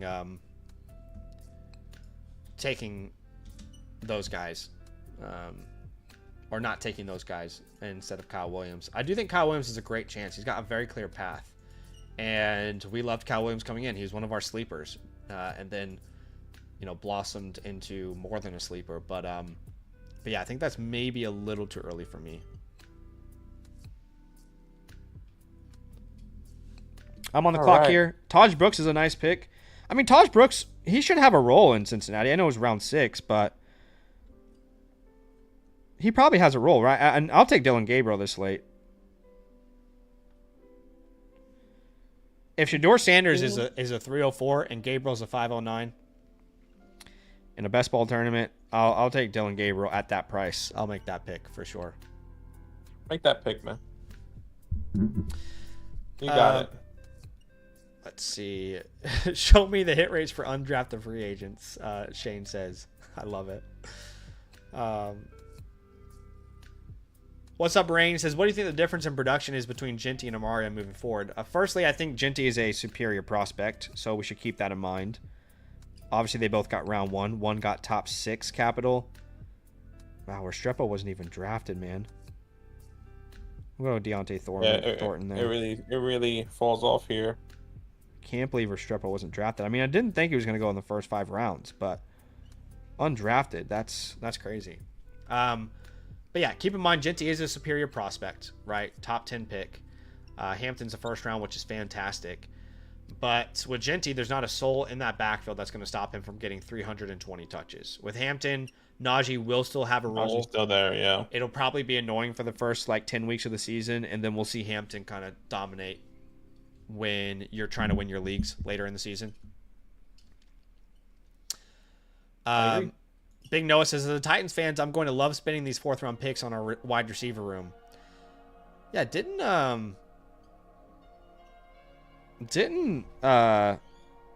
you guys took Ellick. Thornton. Who else? Yeah, you took Ellick. Yeah, those were the 2 big ones, right? Thornton and Ellick. Did you guys draft someone else? I'm going to get into another Origins tournament here. If you guys want to join me, very simple. We've been loving these drafts. You can draft with us. If you have never downloaded the FastDraft app, very simple. Download the FastDraft on any platform. Use the promo code LAND at signup. We'll match your deposit up to $50. That is 10 free drafts on us. And then when you finish your first contest, reach out to me. I'm going to give you my rookie report as well as my season rankings, so you'll be prepared both for your rookie drafts and for the actual 2025 season. And if you're a member on the Flock site with the promo code LAND, please hit me up. I'm going to give you a free trade question voucher as well. I appreciate y'all for being here with us. And I also want to just quickly say that this is the last day that we're doing the BOGO offer for our team Playbook. So 5 spots left in this Origin tournament, 4 spots left now. So if you're out there and you don't know what I'm talking about, we are doing a BOGO offer. Buy one, get one. Buy a live team Playbook. Get an offline team Playbook completely free. That offer ends today. So if you want a playbook, which is going to be a customized game plan for your offseason, what to do with your draft picks on the chalkboard, trade ideas for your team, if you want that, then become a promo code LAND annual Mother Flocker member. You'll get a voucher that you can use through the Flock store. And for our annual members, it's only a $7 upgrade. It's $10 for our non-annual members if you're just buying a la carte to get the live playbook. Have to get a live playbook in order to qualify for the BOGO offer. Okay. So you can't buy an offline playbook. And also, if you purchased a membership, let's say last week, you can't now use that that voucher. All right. It has to be purchases that happened today. But let's get into another Origins draft. If you guys are with us, let's jump in here. And let me just see who has taken advantage of that offer here. I think we have a couple people who have taken advantage of the BOGO offer. Yeah, we got a couple people that's gotten it. So that's awesome. We're going to be reviewing your team here soon, which is great. Shuddy, for example. T. Butler. Shuddy, T. Butler. Those are the ones I can see right now. Do you see another one? No. And then we got a bunch of offline reviews that you can get an offline review. We know a lot of people. Oh, J-Boss did it last night. Did he? Yeah. Yep. J-Boss. That's awesome. So we got 3 so far, which is great. So J-Boss did it last night, so we can look at his as well. Sick Cam said he did it. I just want to go back to this Flock site real quick. 3 spots remaining in this Origins tourney, by the way. Currently, the people who have not qualified for the BOGO offer, I just want to be very clear. Brooklyn, Poland, Dodge, those are all offline playbooks, and they were done before the offer was available. Booty Clap King, this is his BOGO submission. Boss has done the right thing. Ant Kip, their purchase was, for their membership was before this offer was available. White House, if you're out there and your name is White House, you purchase an offline playbook, you will need to do a $10 super message on the Flock site to upgrade yours if you want to take advantage of the offer. Same with Dean 2397. Butler did it looks like, and then Shuddy did it as well, which is awesome. All right, give me a second, I'll be right back. Yeah, no worries. Do we have any submissions on our hotline over in the Discord? We have a submission from yesterday, and this is from Sparrow. So let's hear from Sparrow. If you guys don't know, when you become a land annual Mother Flock member, you unlock the hotline on our Discord, which kind of lets you like call into the show. So if anybody wants to call into the show right now, we would love to have you here. Sparrow, let's hear. I was just thinking about this right now, but with the Titans not having drafted any wide receivers on day 1 and 2, and I don't really see any wide receivers on day 3 that I think would really help Cam Ward much more. How do we feel about Calvin Ridley now? Yeah, it's a very good question. I appreciate the submission here from Sparrow. It's a very good question. I mean, Calvin Ridley is someone that Badaki and I have been saying in all of our team reviews when we're doing these team playbooks, like, watch out. This is sneaky. Calvin Ridley, there's a legitimate chance that he could improve his value. I mean, you look at that roster right now, he's a clear number 1, right? They brought in Alec A.O. Manor, but I don't know how much higher I can put him than where I already have him. But for teams out there who are, competitive in productive builds, ready to win right now, he's definitely a name that is intriguing. So if you can go out there right now and based off the hype and send like a mid-third for him or something, and get him on your roster, especially if you're in like a deeper format. If you're out there and you're a contender and you're in like a start 8 or something, it probably doesn't make sense to take any risk on. But if you're out there, a lot of you are in these bigger formats, these start 11s, and you can send a third for Calvin Ridley and have him as like your last flex spot, I think there's definitely, some sneaky intrigue there. So yeah, I like the shout a lot. Lucas, who said that they just got one? Troy says he just got one. Let's see, Troy. Are you T Butler? You must be T Butler. But if you guys are out there and wanting to draft with us, oops, sorry about that, gang. I don't know why that happened. That automatically came up. We've got 3 spots remaining. All right, 3 spots remaining if you want to get into a draft with us here on the FastDraft app.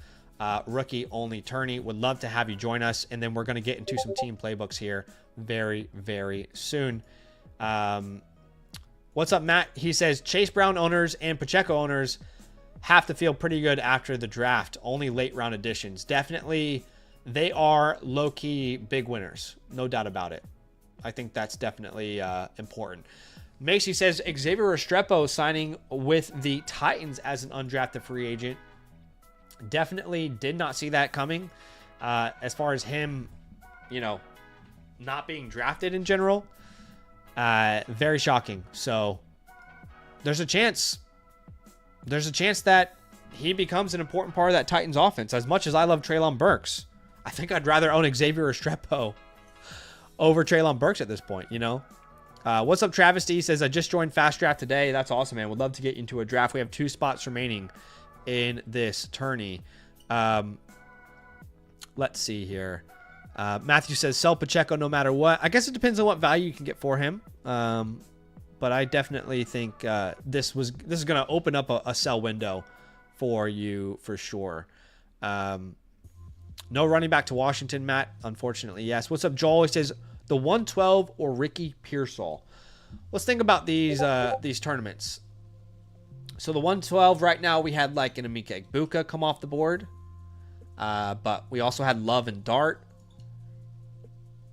If I look at my rankings in particular, the 112 is going to be around the Egbuka, Dart, Warren, Harvey, Johnson range. So in that case in particular, I'd say it's pretty even. What does the chat think, actually? What does the chat think? I want to hear your guys' opinion. What do you prefer? This is going to be interesting. I'd love to hear your thoughts. 112 or Ricky Pearsall? Because I think it's a very good question, honestly.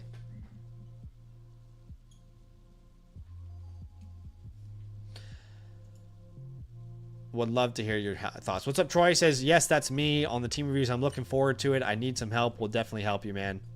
We'll definitely help you. No doubt about it. Bo says, I just got the 103 and the 108. Who would you take, Zach? Depends on where you are, but if I had the 103, I would definitely be looking to tier down. That would be my first thing I would try to accomplish, is tier down from the 103, stay in that top 7. So, for example, if anybody's willing to give you like the 107 in a future first, or, you know, a player that's valuable and do a 2 for 2, that would be my first goal. But I think at the 103, there's a big old tier of McMillan, Hunter, Henderson, Ward, Judkins. There's plenty of great options there at the 103. Right now, it's a very close poll. About 65% of people are saying the 112. Matt says Pearsall has a path to glory. That 112 looks more speculative. That is fair. That's definitely a conversation I was having with myself. Like, okay, we have a situation here where we know Ricky Pearsall is going to be an important part of this offense from day one. Then you have to ask the question, how long do I have to wait on Ibuka, for example, when we're looking at a pick like this? But if RJ Harvey hits, I think you would regret not preferring like an RJ Harvey there. If Jackson Dart comes back and hits, I think you'd probably regret that as well. What's up, Rick Morty? He says, similar question, JMO or the 201 or the 204 and the 212? That I feel is a good question. Man. 201 or the 204 and the 212 for JMO or stay put.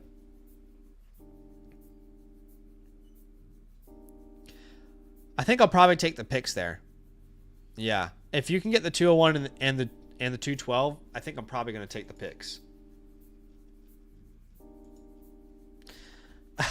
Matthew says, bro, Bree just jumped off the couch and ran to the computer cheering for that Ricky clout. Oh my gosh, that's hilarious. We appreciate y'all for being here with us. We are still waiting for this Origins tournament to fill. If you want to join us, let's jump into an Origins tournament together. But the first, I think, live team that we're going to get to today is probably J-Boss. Ricky could be a poor man's lad. That's true. That's true. But yeah, let's jump into some of these team playbooks. Again, we're doing an offer just for today. Connor says, I just saw I missed a message. Join a league with you guys. I'm crushed. Was that from one of the orphans that we had earlier? No worries, man. It happens. If you're out there and wanting to join us in a rookie draft, we currently have 2 spots remaining in our FastDraft tournament.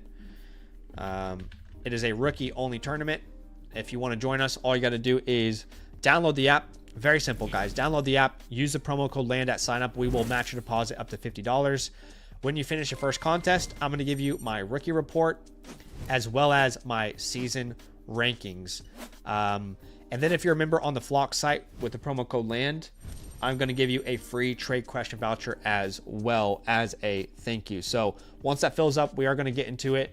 But I think let's get to some team playbooks as Badaki's back here. I am back, but unfortunately I have to go.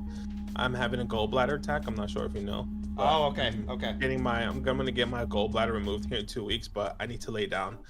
Okay. And it's really hard for me to breathe. But I'll text you. No worries, bro. Once I'm back. Hey, do your thing, man. Take your time. Yeah. Get better. Yeah. Love. All right. Love. All right. Well, I hope our boy's okay. Let's go ahead and transition here. And let's go ahead and hide that other cam. He is going to be... Okay, by the way, guys, he's having a surgery for that. One spot remaining in this Origins tournament. But he's getting a surgery for that very soon. And he's going to be fine. He's going to be just fine. But J-Boss is here. Appreciate you, J-Boss. He says, hello from Australia. I love the content. Keep it up. I inherited an orphan last year and am part of the way through a rebuild. The league is a full point premium. My 2025 picks are the 101, the 201, the 301, or the 203, 301, 303. League activity is not super high. Smashery 42, Throw Low, Franchise, and Ross Boss are the most active. And the team name is JBoss41. So you're currently 8 out of 10. So you're a little bit down there. We don't know exactly where your draft picks are. I don't know if you're with us, but we don't know exactly where your draft picks are because your league has not set the draft order yet. So obviously it's going to be tough to give you more specific advice with a team like this. But I will say that overall, looking at this team from a bird's eye view, I think there is a long way to go still. And let me just see if you put any context in the message system here. No context. Okay. All right. So right now we've got Caleb Williams, Bryce Young that we're starting, Ken Walker, and then I don't know who you're starting at RB2. But then we have Thomas, Nico, and then we're starting Strange, and then we still need to start 3 more names. And I guess that is Jameson, Ricky, and Shakir. So look, the team isn't in a terrible spot. The issue is you desperately need tight end. I mean, Strange could be, he could be fun. He could still turn into something. But you need tight end, and you also need RB2. And you only have 1 first-round pick. And again, I don't know exactly where that is. So, yeah, that's definitely something that we're going to have to keep in mind as we review this team. Overall team grade, I'd put you around like I don't know, like C+ feels fair. Your untouchables would be Brian Thomas and your future first-round picks. I would not look at this team and say, yeah, we're in a position where we can move our first-round picks and go compete. I think there's a lot of question marks still with a team like this. As far as the holds on this team, I'm going to say Ricky Pearsall. We're also going to add Anthony Richardson at this point. He's worth holding. He's not a great sell. I'm also going to add Isaac Harindo and Brenton Strange as your main holds. As far as drops, you can drop plenty of these names if you want to make some space, like Mason Rudolph, Mac Jones. If you want to clear space, you could clear out Yoshivas and Corley if you wanted to, like a Shipley as well. These are all names that you could clear out should you want to. Your waiver wire, you've got Aaron Rodgers there. Probably worth picking up. If he signs with the Steelers, you can probably go out there and trade him for like a 3rd-round pick. At the running back spot, no one. De'Ami Brown at the wide receiver spot, not interesting anymore to me. Yeah. But as far as this team and like looking at a pathway for this team, I would probably say I'm looking more towards a 1-year punt than anything. I'll say an in or out.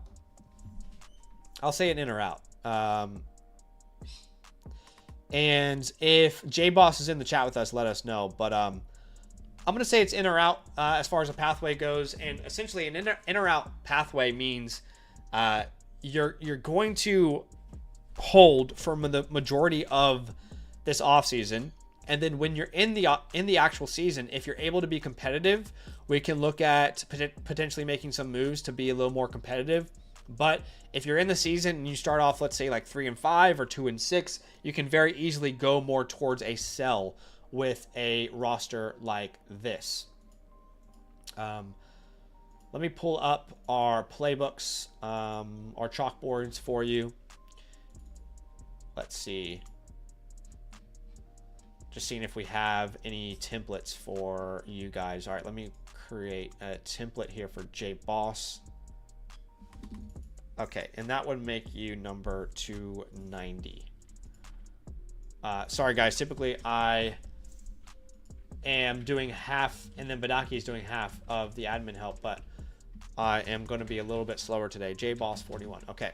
Now, again, we don't know where your first round pick is. We don't know because your league hasn't set a draft order, which is honestly kind of shocking. After the draft, we have leagues that haven't set the draft order yet, but we're going to give you the best advice possible with the information that we have. And it'll be a little bit more generic since you haven't given us those specifics for your team. But let's go to the chalkboard here. And by the way, overall team grade, I would lean like I think I already said overall team grade. It's like a C+. Is that what I said? Draft capital grade, I would lean like a B flat. But in the first round, obviously we're going to go best player available, right? BPA. But in a ideal world, that would be like a Loveland, Warren, or a Henderson, Judkins for your specific team. Now, if the best player available is Cam Ward, we're not going to not take Cam Ward with a team like this with a lot of question marks. But in an ideal scenario, you're addressing the running back position there with like a Henderson, but it depends on how high up the board these picks are. But in round 2, some targets that you could look at. Caleb Johnson would make a lot of sense for your team. Like we said, RJ Harvey would make a lot of sense in this range. If a Loveland falls in its early second round, if a Warren falls early second round, those would be your ideal targets. But then beyond that, the further we go down the board, we're probably starting to target the round 2 receivers like Burden, Besh, Harris, and who was the other round 2 guy? Higgins. And then from that point onwards, we really can't predict what your picks are going to be just yet. All right, we're still working everything out. But definitely go best player available at every pick with the picks that you currently have. All right. Now you can definitely tear down from this pick. I just don't know how high you are. Did he say he had the 101? Where did you guys see him say that? You guys are so right. I'm sorry. Being on my own is making this difficult. But obviously, I hope Badaki is okay. And obviously, we're gonna do just fine here. Okay, this is great. I apologize. I goofed. So at the 101, you can definitely take Genty. I think if you tier down, you might actually be in a position where you can be more competitive this year. Like if you could tier down and end up landing like a Henderson and a Loveland Warren, that would be super interesting. It is a 10-team league though, so I kind of prefer to stick with Ashton Genty there. Yeah. We'll kind of have to think this through a little bit.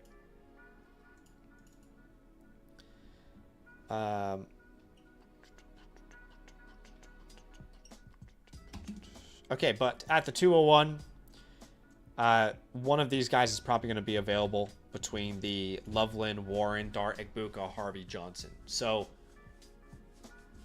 honestly, the more I actually look at this team, I think we're more... I think you're more a sleeper than in or out. I think I'm operating as a sleeper because with us knowing where these picks are, you're going to be able to grab Genty and then one of a Harvey Johnson. And then ideally like one of these tight ends as well. So I actually think you're going to be able to field a roster with this outcome here. So let's say you went Genty, then Loveland or Warren, and then Harvey or Johnson.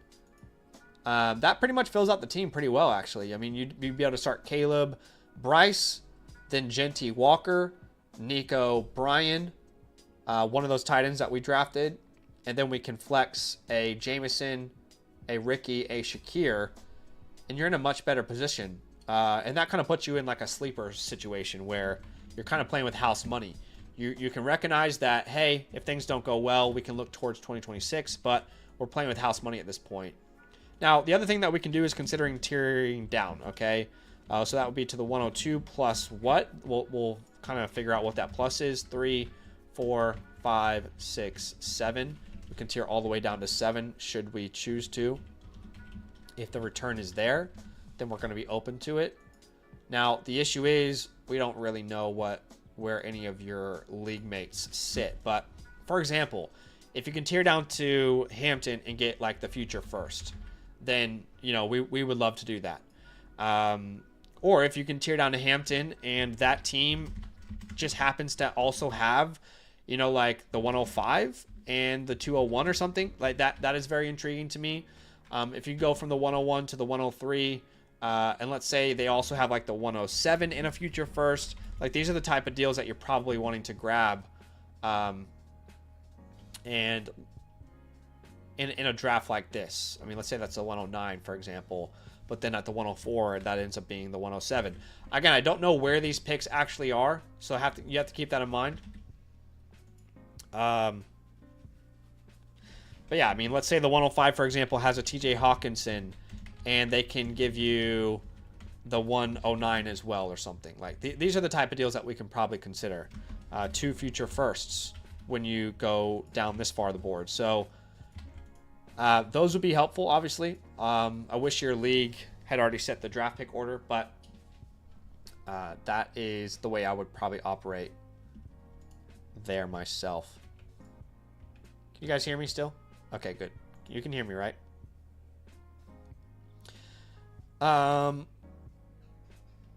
As far as on your team, though, like names that we're looking to sell, I would say, you know, if you need to retool in season, you can sell Kenneth Walker.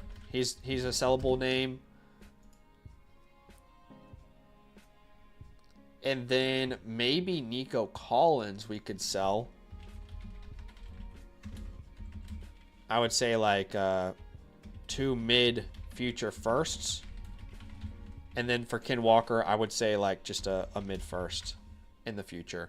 And I think teams that, again, if you need to blow it up, that's all we're saying right now. If you need to blow it up, the teams that you could probably target with these trades would be Chasen and Hunt and Lamb. Right? He would be a good name to target and do a deal with. Smashery, who only has Breece Hall there. Those are your main guys that you'd want to do a trade with. Wichita State, DWC, these guys who have a clear need at running back would be your ideal targets there. But yeah, I appreciate you big time, my friend. Wish we had more information on the league, but I still think that's going to be very helpful for you. I would love the idea of you ending up with Genty, Loveland, Johnson, or Harvey. In fact, if you could guarantee that, I'm probably not entertaining a tier down. But yeah, man, I hope that was helpful. I am going to go ahead and give you your offline playbook voucher so you can come back and get that BOGO offer, submit that whenever you like. But I appreciate you big time, my man. All right, and Kipt is here. Unfortunately, doesn't qualify for the BOGO offer because they were a member previously. So you have to make that purchase today to qualify for that offer. Just because we have a lot of people who've been waiting to submit their vouchers till after the draft. So yeah, your membership renewed in February. But I can still review the team. Appreciate y'all out there who are watching with us, who are hanging with us after the draft. A lot of information still to digest, but I appreciate you being here with me. If you want to take advantage of our BOGO offer, we are giving away a free team playbook. If you want one, all you got to do is become a promo code LAND annual Mother Flocker member, and that'll give you a voucher that you can use through the Flock store. Obviously, choose Zach and Badaki. And by the way, if you want the BOGO offer, you got to get the live tier. Make sure you put that slider up to the live tier in order to get the buy one, get one offer that we're doing right now. And it has to be purchased today. So again, can't be a situation where you were a member in March or February and you've been waiting to use your voucher. You know, that won't apply. But to anybody who makes a purchase today, even people who are already members. So if you're already a member and you want to get an additional live team playbook, it's a 30% discount for you. But if you buy a live team playbook today, either by becoming an annual member or just a la carte through the Flock store, then you will get that BOGO offer. But I would definitely suggest to become an annual member because specifically right now, you're going to get a ton of value out of an annual membership. Our rookie report, which is going to be updated here very soon. You get the team playbook. You get our Dynasty trade dial, which is a great tool for any rebuilders or one-year punts. You get a free trade question voucher, our complete rankings, premium tools and databases. You unlock our complete Discord. It's a great time to become an annual member. All right, Ant Kip is up here, and I will need to create a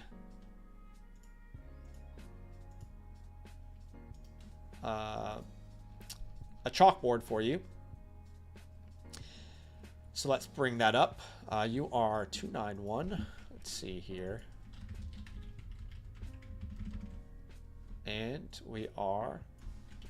Is Ant Kipped in the chat with us? Let me know if you're here. Oh, we haven't done the giveaway. Sorry, guys. When Badaki got his gallbladder taken out, I just completely forgot. Or he didn't have his gallbladder taken out yet.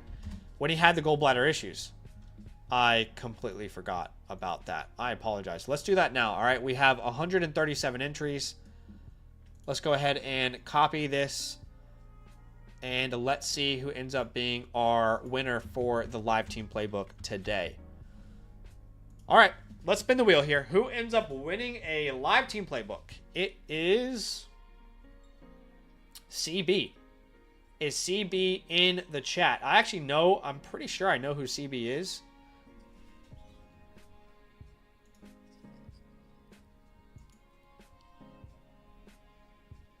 And VB, let me know if you're in the chat with us still. And tell me your Discord username. And we're going to hook you up, man. I appreciate you big time for showing the channel for some love, for being a part of this giveaway. All right. Let's go to Ankip here. And again, I appreciate y'all for being here with us. Just catching up.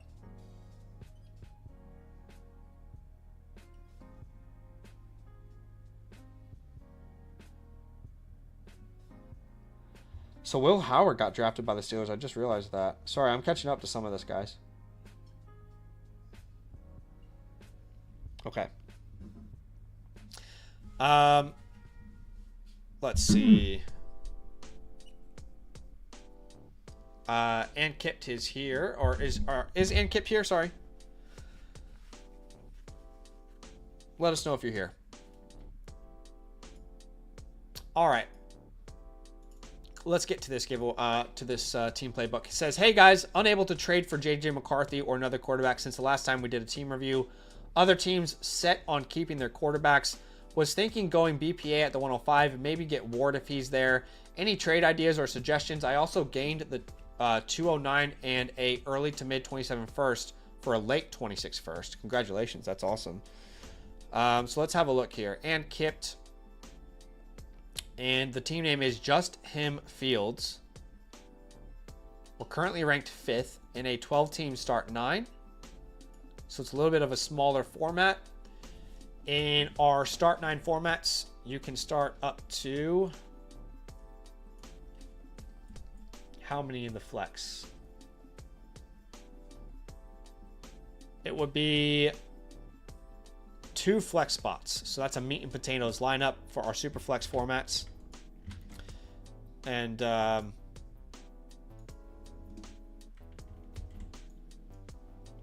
let me put this team playbook vote in the chat there. Okay.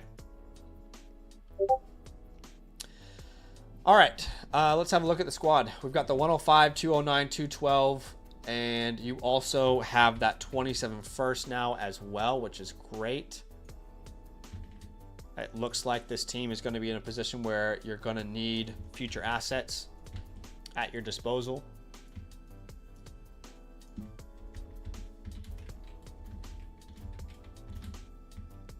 So that's fantastic. Okay, here. Let's have a look at the team. It is Caleb Williams, Justin Fields. Not much at the quarterback spot, unfortunately. At the running back position, Bijan Robinson, Tyrone Tracy, Ramondre Stevenson. Two guys that got nuked on value, specifically Ramondre Stevenson. Not ideal for your team whatsoever.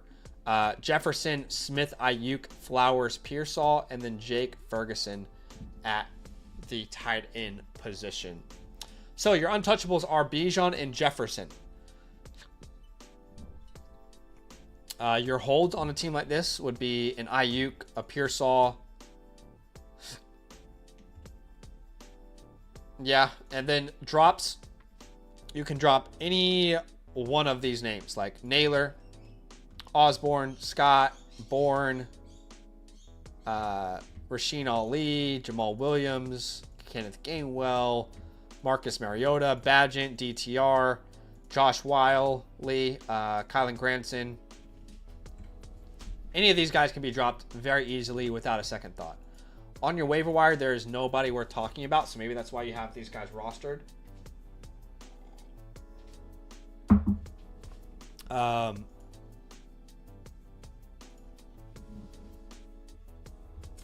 So, overall team grade, if I'm looking at a team like this, I'm probably leaning... Got Caleb, Justin, Bijan, Tyrone, Jefferson, Smith, Ferguson, and then we need to start two more names, which would probably be Ayuk and Zay. It's a decent team, but there's still a ways to go, I would say. I'd probably put this at like a B flat. A B flat seems pretty fair. Draft capital grade we'll put at like a B plus with that extra 27 first that you have that you mentioned. But as far as the team pathway, I think if you add a Judkins to this roster, I think you're like a sleeper team. I'm gonna say sleeper, but with the feeling that we could easily hit the reset button in the middle of the season. Okay, that's where I would lean with a team like this. Again, sleeper, but with the understanding that we could very easily hit that reset button in season. So let's go forward with that. Let's go to the chalkboard here. With your draft picks at the 105, you're going to have the option of a lot of players that we love, but it's going to be this big tier of like a Hunter, McMillan, Henderson, Judkins, Ward. All these guys are going to be available potentially. And Booty Clap King says, y'all told me to draft Henderson at the 106 over Loveland Warren in my 2-point tight end league, and Loveland dropped to me at the 201. Best feeling ever. Wow, what a steal for you. Congratulations. But yeah, I'd say these are all great options for your team. I know you need help at running back, so if a Judkins and a Henderson are there, great. But I also wouldn't force the issue. Go best player available there. They're all fantastic options, to be honest with you. And yeah. Oh, so Ankit's here. What's up, man? What pathway did we give you last time, Ankit? I wonder. I feel like we either went 1-year punt or sleeper. What did we say last year? In and out. Okay. So that pretty much aligns with where I'm at right now. I'm pretty much calling you a sleeper because now I'm visualizing like a Judkins or a Henderson at your running back spot. But again, same kind of idea. I would say, you're a sleeper to start the year, but you can retool in season should you need to. But any of these guys are great options to add to your team. If Henderson and Judkins are gone, Ward makes a ton of sense with your quarterback room looking the way it is. And then that late second round, right now for me, it's looking like Noel, Kyron, Arroyo, like these tight ends. You're in a tight end premium, right? So yeah, I think those guys are all fantastic options at that point. We're getting a little bit more solidified with those picks. Look, I'm comfortable to trade down still to the 106 and the 107. I want to stay in that range, but if you just want people to make those decisions for you, then definitely I'm open to it. But let's have a look here, shall we? Let's look at those teams that have a top pick. So the 106, for example, has the 110. It would be a no-brainer if they could do something like that, where you tier down one spot, you send them the 209, they give you the 106 and the 110. That is an absolute no-brainer for you. I would probably even do that if I had to give up like that 4th round pick as well. Yeah, that's an absolute no-brainer to get into that tier twice.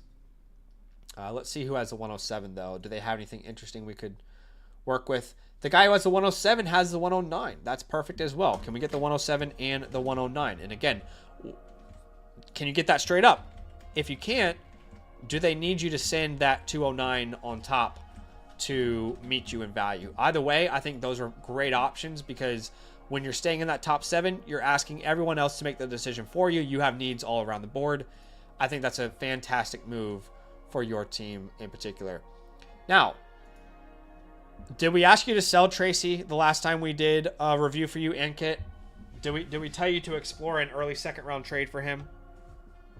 I feel like we would have.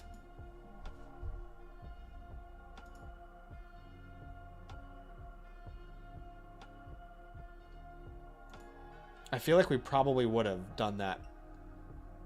He says, I think we said yes, but also could hold if needed. Okay. So obviously didn't get a deal done. I don't imagine you can trade him for an early 1st anymore. What do we think, chat? I want to know. What do you think Tyrone Tracy is worth at this point? Do you think you can get like the 206 for him? At this point, you might as well hold. If you can't get a mid-2nd rounder, I think you might as well hold if you can't get a mid-2nd rounder. For Stevenson, I'll be honest, I would take probably an early 3rd. 301 maybe if you can get it. I'm not actually opposed to like a 306 plus a future 3rd or something if that offer is out there. I don't think I'm selling too low on Stevenson right now. I'm just being realistic. Zay Flowers. I probably was very aggressive in asking you to sell Zay Flowers. I would still feel the same way. And now when I look at like these drafts, I'm pretty comfortably looking to sell Zay Flowers, same price we said, like 107 to 110. That was his range before the draft. I would still say that's the type of return I'm wanting to get. Is there any team in your league that is like very wide receiver needy? Like Sadman Bakht, for example, they have Rashee Rice.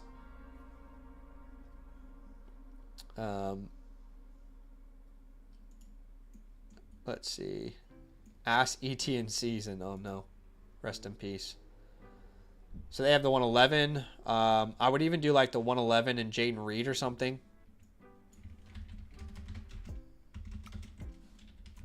You know, that's also an offer I would consider. So I would definitely keep selling him. He said, I tried selling him, but no dice. I'll keep trying. He said, I tried getting Rice, but Sandman only wants picks. He did not want the 209 and 209 for Rice. As I'm getting into a fast draft right now, by the way, with some of you guys. I'll be drafting as well while we're doing this review. I'm at the 104. If you guys don't know what I'm talking about, we are in a fast draft tournament. I actually kind of forgot about it, but we're in a fast draft tournament right here. And you can join us if you have never played Fast Draft. This is a rookie-only tournament. You can draft with us. Download the app, use the promo code DAN. We'll match your deposit up to the $50 mark. So just quickly, we had Genty come off the board, Ward come off the board, Hampton. Oh, I was like, wow, am I about to get Hampton here? And then I'm on the clock. I have no Henderson or Hunter yet. I want to change that. Let's grab Henderson here. And I'll keep you guys updated as I'm on the clock over there. But again, if you want to draft with us over on the Fast Draft app, you can download the app, use the promo code LAND. We'll match your deposit up to $50. But I think those are the main moves I would make here. We talked about tearing down at the 105. We talked about what we would do if we sticked and pick. But in an ideal world, one of these tear downs would be very, very impactful for your team, I think. That is probably like the number one goal I would have for your team. And Kit, so please let me know if there's anything I didn't cover well enough, or if there's any other questions that you have. I want to make sure you feel really good about the review and you feel like you got your value's worth. Yeah. Hopefully Dobbins signs somewhere. Like, imagine Dobbins signs with the Bears, the Cowboys, or something. But I appreciate you, Ankit. Appreciate you big time. Just so you guys know, these playbooks, after we do your live review, these playbooks are created and sent to you, all right? And typically it's within 72 hours, but because it's draft week and because Badaki's having some issues with his gallbladder, it might be more like 4 days, okay? So just keep that in mind, but you know the deal, Ankit. You've already had a playbook before, but we appreciate you big time, my friend. Thanks for the continued support. As update on this fast draft tourney, let's see. Little update. All right, so after I went Henderson at the 104, we had McMillan at the 105, Hunter at the 106, Judkins, Johnson, Golden, Dart, Sanders. Wow. Sanders at the 201. My gosh, am I just so far off on Sanders? I don't know. Harvey, Harris, Burden, Egbuka, Loveland. Wow, so I get to draft Tyler Warren at the 207? That feels wrong to me, but I will draft Tyler Warren at the 207. That does not make much sense in my mind. But anyway, let's get back to these playbooks here. Next up is White House. But actually, White House is an offline playbook, so they don't qualify. Same with Dean. Both of you guys are offline playbooks, so you don't qualify for the live one right now with the demand that we have. But I sent you guys a message over on the Flock site in your message tab if you want to check that out. All right, so next up is actually Tyler Butler, T. Butler. You in the chat, Butler? I think you were with us earlier.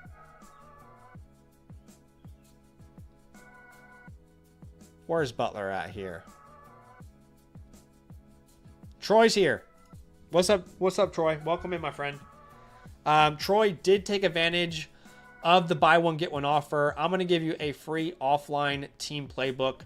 He became a annual member today, so that's why he qualifies. And he made a live team playbook. So if you guys are out there and you want that offer, as I'm on the clock in this fast draft tournament, let me make a pick real quick.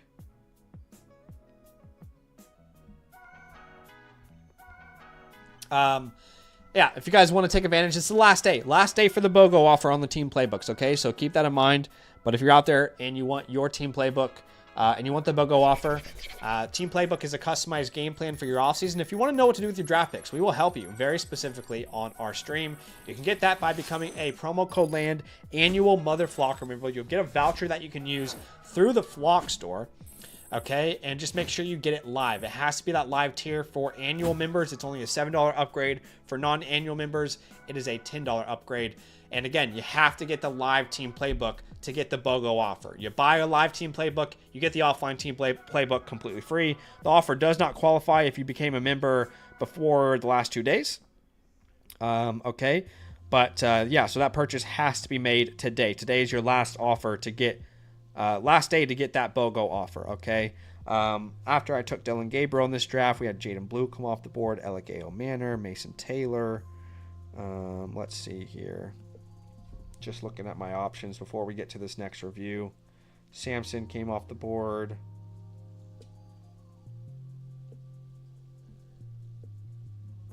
Okay. All right, Butler, you're up, my friend. Let me go ahead and create a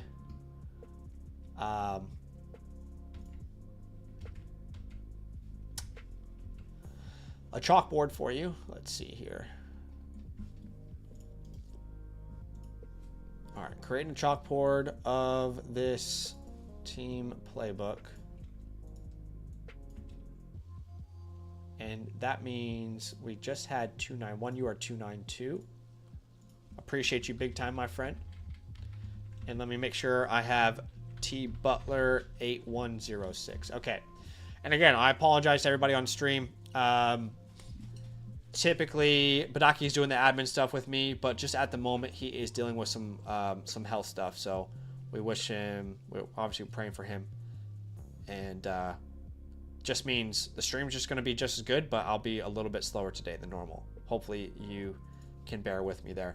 All right, so you guys have not set your draft order. So the first thing I'm going to need from you, T. Butler, and it's going to be very important for me to have this in order to give you the best review. The first thing I'm going to need from you is to tell me exactly where every first and second round pick is. Where are they owned by? Who owns those picks? Okay, so if you can tell me that either in the YouTube chat or the Flock Fantasy message tab on the review that you submitted. So 101 owned by this, 102 owned by this, right? I need to know every pick so I can really give you the best answer for all these players. Let me know if that makes sense, man. I think that's going to be very, very important for me to give you the best review I possibly can. Sorry, guys. I'm back up on the clock in this tourney. I'm going to grab Elijah Arroyo in this 5th round. Love that. What's up, Zoom? You can do a super chat. Let me get that for you here. 1 second. I think if I do hashtag super message, or does that do it? Does Nightbot give you the link? There you go. Yeah, there's a link there where you can super message on the site. Appreciate you, my friend. Shout out to Nightbot. All right. So T. Butler, let's get into some of this context. Okay. He says, I get 3 taxi spots, first and second year players thinking Benson, 4 IR spots. Golf course wants to move Darnold. Not sure about my quarterbacks. I have the 102, 202, 205, 302, and 226 first. Probably drafting Hampton. Need trade ideas. Thanks. Okay. It's good to know where your picks are. But of course, to give you a great review, we're going to need to know where everyone's picks are, right? I realized I just said Pixar, as in the movie Pixar. But you know what I'm saying.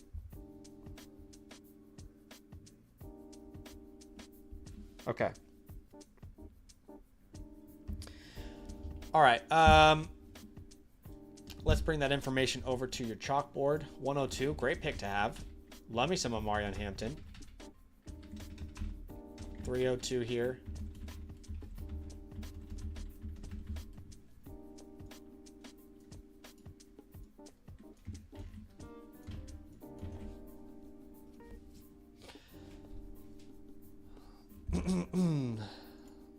So you can click the Zoom. You can click the link that Nightbot just gave you, my friend, and then you'll see a super message chat right here, my man. Hopefully that is helpful. All right.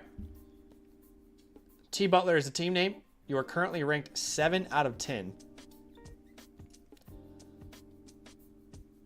And it is a start 10 league, so that is the middle ground. Superflex start 10, but it is a 10-team league as well. So we should have a lot more premium players compared to a 12-team league, right? So let's have a geese. Our team is Trevor Lawrence, Justin Fields. Okay, that's all we have at quarterback. That's all right. Just making sure I'm on the same page. Then we've got Etienne Benson, Brian Robinson, Tajay. We've also got CeeDee Lamb, Malik Neighbors, Jordan Addison, Xavier Worthy, Trey McBride. Okay. What's up, Booty Clap King? I have not been able to update my complete rankings yet on the Flock site, guys. What I can tell you is there will be a video that comes out in your morning with updated rookie rankings on our channel, and then by that time, my rookie rankings on the Flock site will be updated for sure. And I think Badaki's going to try and get you guys a graphic as well. Okay.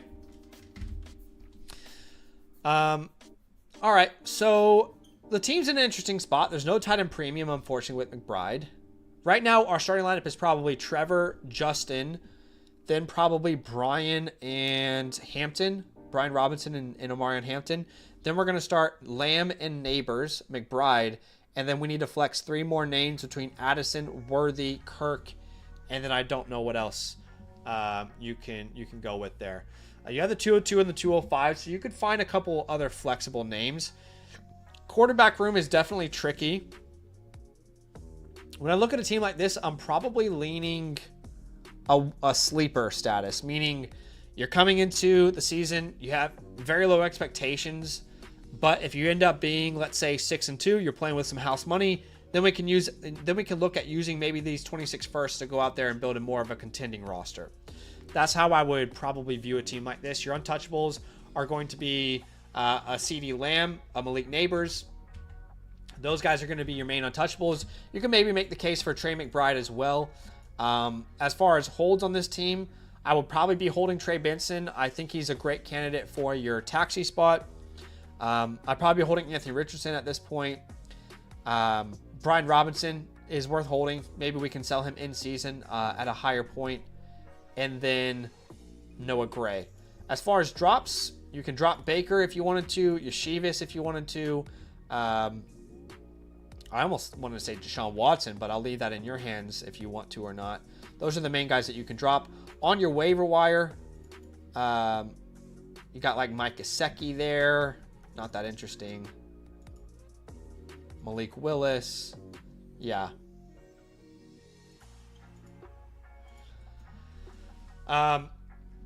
He says, here's the picks. Okay, this is going to be great for me to reference. Okay, fantastic. All right, so with that in mind, overall team grade, I would probably put at like a C flat maybe. There's definitely a lot of work to do. Draft capital grade, I would put at like a B plus because you have multiple future first round picks and you have the 102. That's a pretty decent spot to be in.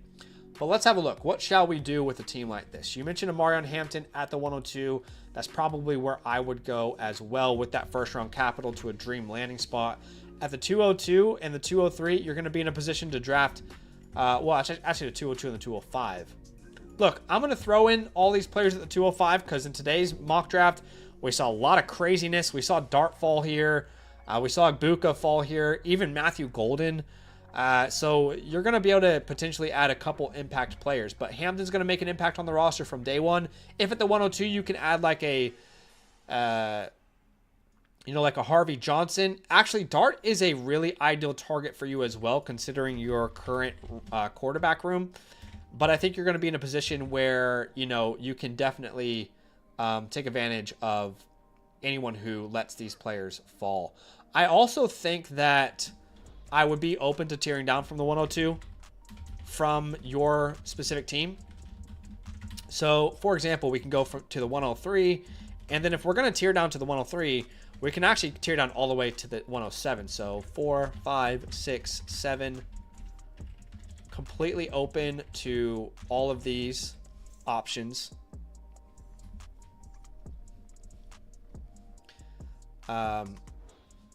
Just going to check in on Badaki. I'm just thinking about him right now. Want to make sure he's okay.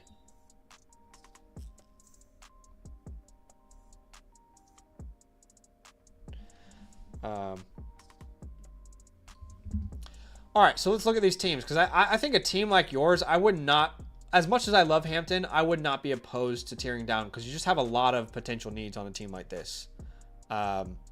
Troy says, my team sync isn't updated, but I do have Malik Willis too. Not sure why it didn't update. Okay, interesting. But a guy like that, Malik Willis, is going to make a big impact on a review, which is good. All right, let's look from top to bottom, okay? Oh, wait. You actually told me who has these picks. Okay, so Payday owns the 105 and the 108. Let's look at Payday first. Payday is team 10. So they own the 105. They own the 108, 109, 110. Okay, so we could definitely do a deal with a team like this.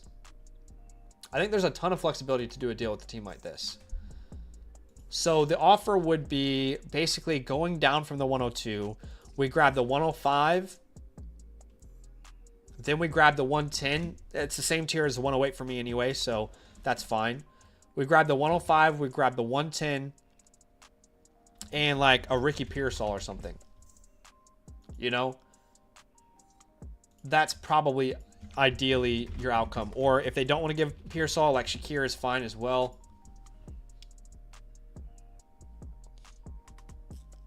Or you could try and work your way into a Caleb and a Knicks. So sending a Justin Fields, for example. The other idea that I would have is something like this, okay? So you send the 102 away, and you turn that into Bo Nix. The 102 and Justin Fields, sorry. So you turn that into Bo Nix, and he had like the 108. Is that right? Like that would be like a very ideal outcome for your team. just to build around a better prospect long term. Obviously, I would love for you to get the 105. I just don't think he'd be willing to give up the 105. But that's obviously like our preference. But I think that's a fine outcome for you.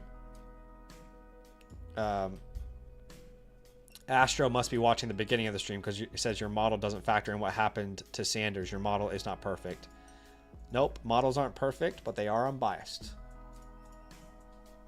I don't think anyone has ever claimed models are perfect. Not going to jump back into that conversation. Okay, let's keep looking though. All right, the other teams that had these picks. Golf Course has the 103 and the 201. Okay, so let's look at the 103 here from Golf Course. So like the 103. Okay, this is a trade that we suggested before the draft, and a lot of people were able to get a deal like this done. I don't know if you can do this now after the draft. But if you can go down there and get a Ken Walker, 102, go down to the 103 and get Ken Walker, I think we'd all be happy with that. If that's not possible, can we add on top of the 103? This guy has a 103, the 201. We'll say like Ayuk, Brandon Ayuk, and the 201. And then we'll send them the 102 and the 302, for example. So let's keep looking. Who has the 107? That is Evan. So Evan has the 107. I don't see a team named Evan. What's his team name? Papa Mike has the 106. Papa Mike, here he is. He has the 106. He also has Waddle, Pacheco, Penix. So maybe we can do like a Penix type of offer. So it'd basically be what we just said, but instead it's Penix instead of Nix. Can we use the land 30% off if you already have an account but never used it? If you've already had an account and you never used it and you never made any purchase, then you can actually go into your account and you can change your promo code to land. But if you have, like, how do I explain this? But if you've already made a purchase, then, like with a different promo code, then you might not be eligible to use our promo code for a discount. Let me know if that makes sense. But yeah, getting one of these other quarterbacks to build around long term, like, again, going from a quarterback room that has Trevor Lawrence and Justin Fields, Trevor Lawrence and Bo Nix, or Trevor Lawrence and Michael Penix, those are all much better positions to be in as far as like building your team long term, right? Let's see here. 106, we just talked about that with Michael Penix. I don't think there's anything else really that I can imagine us getting done. Like, I'm not going to tear down to the 106 for the 206. That's definitely not enough. I don't think I would tear down for Jalen Waddle either.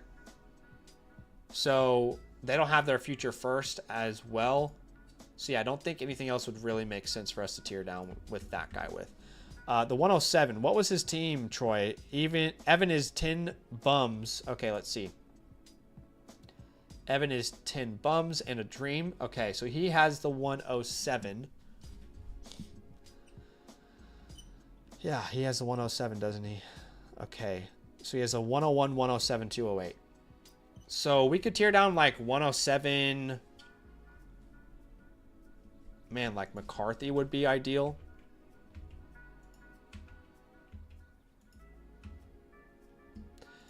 So if we can do like the same thing, but for McCarthy at the 107,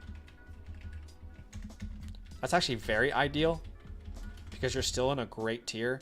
But I think you could actually ask for more as well when you're tearing down that far.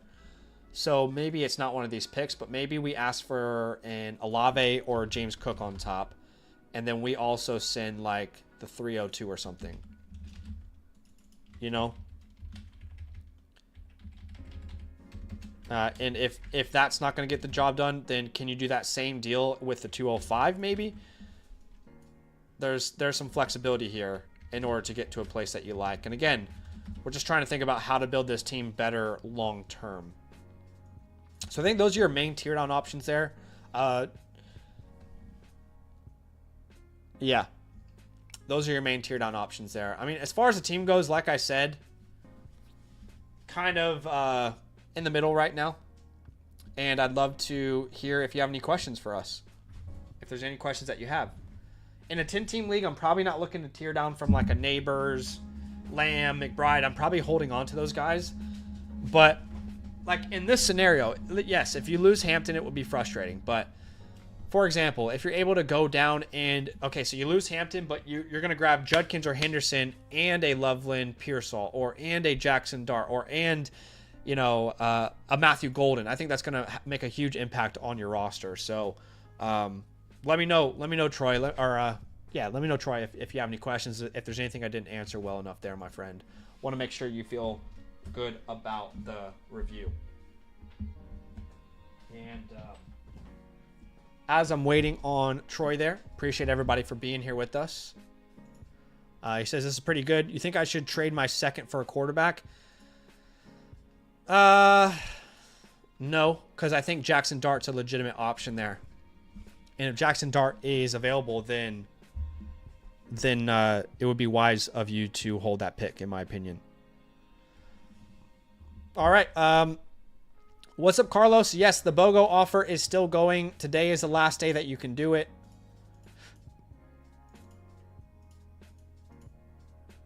Sorry, just get my camera back up for you guys. Yeah, today's the last day that you can do the BOGO offer. Pretty much when this stream finishes is when the BOGO offer stops, okay? So if you're out there, you want a team playbook, what do I do with my rookie picks? Well, we can tell you. What trade should I make? We can tell you. We'll give you a live review and the playbook. You can get that by becoming a promo code LAND annual Mother Flocker member. You'll get a voucher for a team review that you can use through the Flock site. Just make sure you get that live tier, all right, if you want it done live. Now, you also have to get that live tier, so slide it up if you want the BOGO offer, okay? We're not doing BOGO offers for the offline playbooks. It's only the live playbooks. But yes, you can either become an annual member and get one, or you can just purchase one through the Flock site, but it has to be the live version to get the BOGO offer. But appreciate you, Troy. Appreciate you big time. And let's go ahead and clear some of this queue. And let's see where we are right now. So it looks like we have Shuddy left. Everyone else is an offline review. So it looks like Shuddy is the last one remaining. Let me double check here.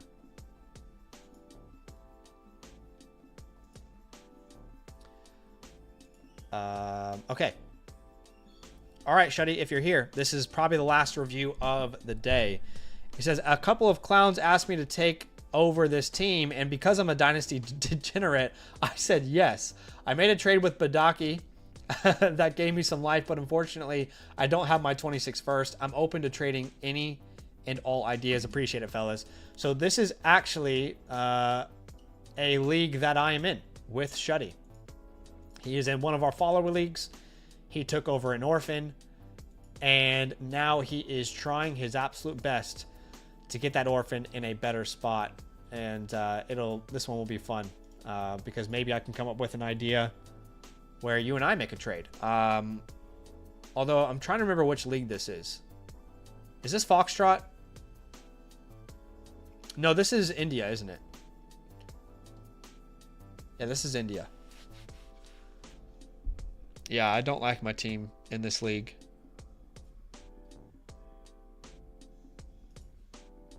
Yeah, this is India. I know that league very well. I am not a big fan of my team in that league in particular. It's like one of my least favorite leagues. I'm gonna get rid of some of these tabs, by the way.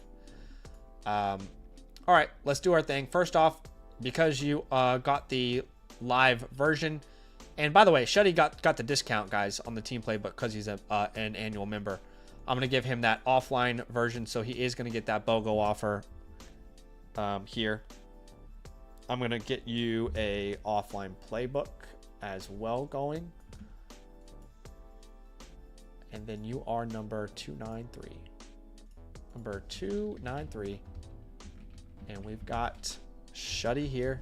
1214. Okay, cool.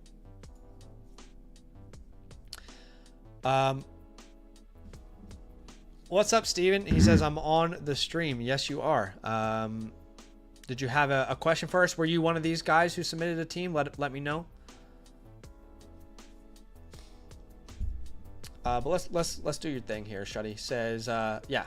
Okay, so no 26 first. I remember this team. Your team name is, what did you change it? Yeah, you're Shuddy 1214. So you've got a true rebuilder on your hands here. You did a great job, I thought, of tearing down, because this team had, was it the 102 or the 101? Isn't that right? Didn't you have the 102 or the 101 and then you tiered down? I think this team had the 101.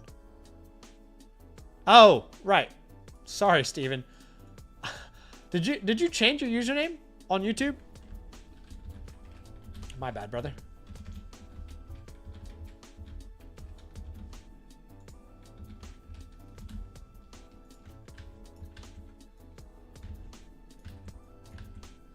It was a 101. Yeah, you did a great job tearing down from the 101 there. All right, obviously, the good news is Breece Hall, you know, that was good for you. They really didn't bring in any competition. Outside of that, we are in a tough spot. I mean, there's no doubt about it. You know this. I know this. When we look at a team like this, we're in a full rebuild. Full rebuild. You've got quite the challenge on your hands here. Okay. So looking at a team like this, overall team grade, probably an F. I think that's fair. You're gonna have a big project on your hand. Draft capital grade though, looking pretty good. Already got multiple firsts. Well, you've got one first in 26, not your own. So who has your first? We need to make a deal with him. 106, 107, 111 is pretty decent. We'll say a B flat for draft capital. There are no untouchables on your team outside of your future first, so 2027. I know you don't have 2026. As far as holds on this team, Pacheco, because maybe you can sell him in season for a little bit more. I would hold Sanders at this point. Marvin Mims is a decent hold. Christian Kirk you might be able to sell in season. You can drop so many players. I mean, literally anyone that's highlighted here, I would be comfortable to drop, because I know based off our league, they're going to have basically no value.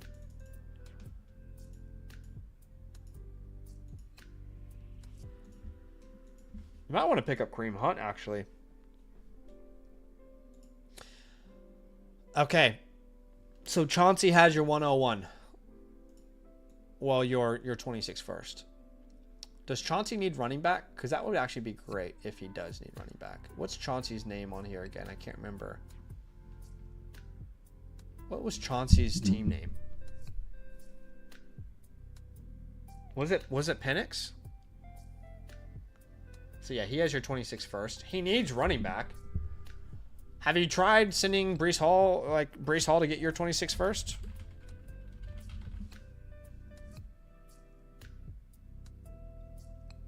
What's up, Henry? We did 4 mock drafts to start today's stream. Feel free to go back to the beginning of the stream to have a watch, my man. I mean, even if Chauncey wants to get aggressive here, like, you can send your 207 and your 212 as well for your 26 first. Right? I mean, we'll try and be somewhat reasonable here. What offers have you sent him for your own first?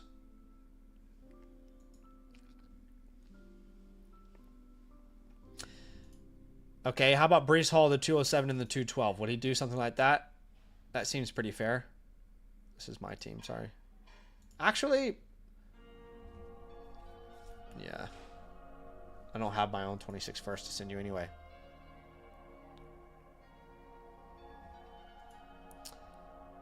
Yep, your 26 first. Obviously, we want to grab that back somehow?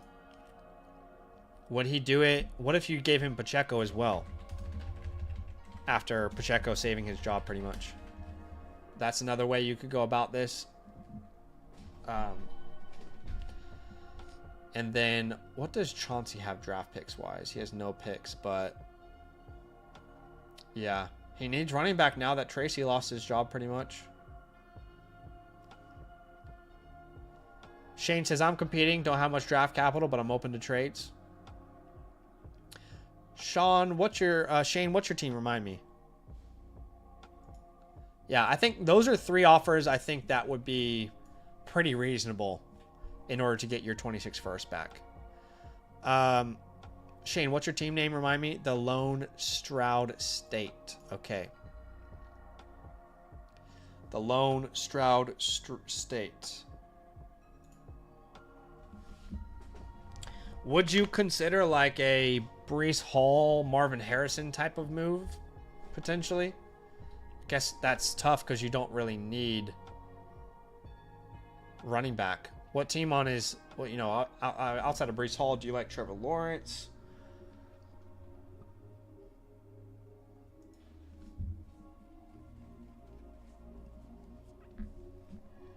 Yeah, I mean, Brizzleton, it's my opinion that if you look at these 2 guys, who are you going to funnel most of your carries through? My opinion is that you're going to funnel most of your carries through Cam Scatterboo. But obviously JCM doesn't agree, and that's okay. There's plenty of people who said the same thing earlier in the stream. They didn't agree. But could we do something where we go Hall and then like a Hall Marvin Harrison trade? Could he give you Breece Hall and the 207? Would you do something like that, Shane? That's an idea.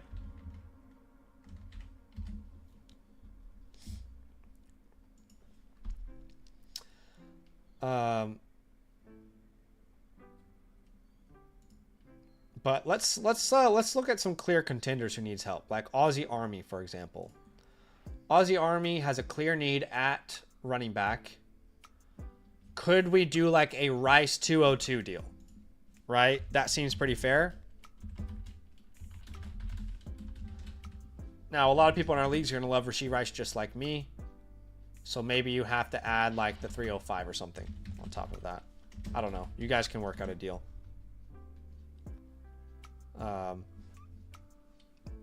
JCM says completely disagree, and that is okay. Tyler says Chauncey did prefer the 106 rather than Breece, but that was pre-draft. Okay.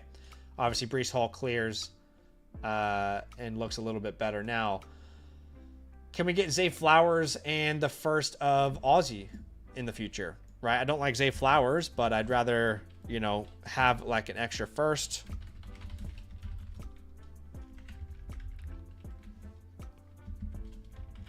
And then we would offer Breece Hall and our 207, for example. Is that possible? After the draft, I think people are going to be a lot more excited about Breece Hall. At least that's my anticipation. I think you'll find it more easy to make trades like that. Who else is contending? Fresh dog shit. They need running back. The rest of their team looks pretty decent. I mean, could we go 108, 203, for example? Actually, I don't know if I would go to the 108 here in this. I think that might be too low.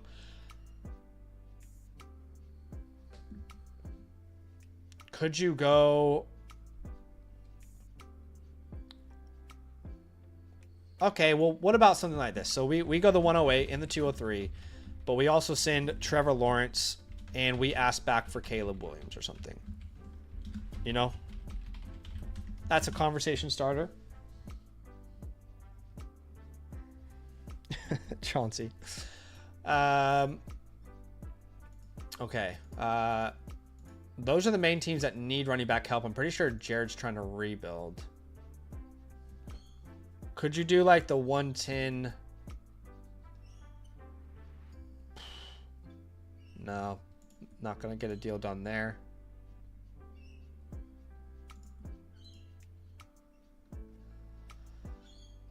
I mean, I was going to say, can we work something out? But I don't really want to sell most of these players. And I don't need running back, I don't think.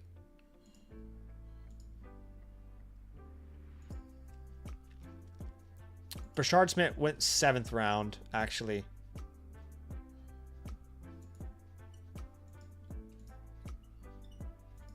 Yeah. Right now, I think the main goal, again, get your 26 first back. That would be ideal. And then if you're not able to do that, we can look at potentially shopping Breece Hall away as well. But, yeah, clearly there's a lot of work to be done. I think in season, the good news is that you can probably...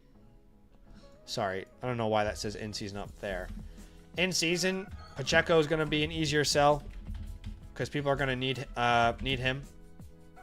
Okay, so I would say like an early second in season, like a future early second you could potentially nab. You could also look at trying to sell him now for, if you wanted to now, it's just not a good time to sell running backs, but you could sell him for like the 20, what do we think, guys? Like 204 to 208 range probably is where he is. Christian Kirk, I would sell for any third in season. Any third. Actually, at this point, I would sell for about anything because they just added a bunch of receivers there. Yeah, and everyone else doesn't make sense to sell. Tyler says, do you think I could get Breece for multiple future first? If you hold him and he comes back to that elite, player that we thought he could be, then yeah, for sure. Like if the first 6 weeks he's like a top 3 running back in fantasy football, it's totally possible. But I wouldn't say it's like the likely outcome, but it's definitely a possibility. At the 106, you're actually in a great position because you're going to get the last 2 players in a great tier that I love. I don't care which of these 2 players that you add to your team, but they're both going to be great additions. If that's Hunter McMillan, if that's Henderson Judkins, if it's Ward in one of those names, completely fine with me. At the 111, does that mean Golden, Dart, Egbuka? I think Dart's a great option for you. And then at the 207, that like later second round, maybe one of these names are available, like the Burdens, Besh, Harris's. Maybe they've fallen a little bit further than we maybe anticipated them falling. And then beyond that, you've got like, your Knowles, Kyle Williams, Arroyos, those tight ends that got good draft capital. And beyond that, obviously, just go for BPA. Take your shots later on in our draft. And obviously, this one will be live streamed as well. Unfortunately, you're not in a position to really tear down with these picks. So you've already done that with the 101, which is great. You really helped yourself out. He says, I'm open to anything, just trying to find the right value. Shane, I think the only thing that made sense on your team, which I assume you don't want to move Marvin Harrison, but Marvin Harrison is the only thing that really makes sense because you don't have any draft capital, and it doesn't make sense for him to sell it doesn't make sense for him to grab a future first from you because your team's going to be quite good. So I'd rather him use that first to go get his own first back in 2026. But those are the main ideas I have. Open if you have any other questions, Tyler. Obviously, we recognized and we said, hey, when you join this, it's gonna be a challenge. But I think you did a great job when you decided to tear down. That's gonna make a big impact. I mean, like a Cam Ward and a Judkins, a Cam Ward and a Henderson, a Cam Ward and a Hunter McMillan is a very good outcome for you, I think. How would you value the 106, 107 against an early 27 first? Right, so you're saying like yeah. Okay, so if Chauncey wants a pick this year, I think he needs to get your 107.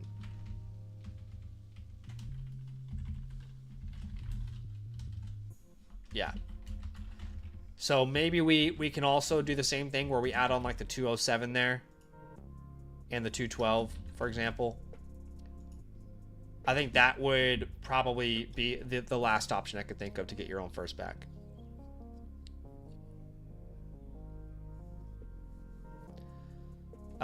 So yeah, let me know what you think, man. Let me know if you have any last minute questions here. Appreciate you big time. And we don't have anyone else who has currently signed up for the BOGO offer, but it's your last chance to get the BOGO offer here. Or actually, Silos signed up for it. But Silos, I am gonna get you your BOGO offer now, as in I'm gonna award you the offline one. But I just want to let you know I don't have time to do another live review today, so I'll get to yours in a future stream. I just got to go create some content so our video editor has it at a reasonable time so we can get that updated rankings out for you guys in the morning. But yeah, appreciate you both. AJ rocks your socks. If you're on the stream with us, you purchased the offline playbook here, so we'll get to that offline. A lot of offline playbooks we'll get to here soon, guys. Brooklyn, Poland, Dodge, Booty Clap, White House, Dean, and AJ rocks your socks. T-Law, I wouldn't sell if I were you, Tyler. I don't think there's a reason to sell T-Law right now if I was in your position. Yeah. He's like the one piece that I think you can probably build around, and he could gain value still with the addition of Hunter and Brian Thomas. So I think he's probably worth holding at this point, to be honest.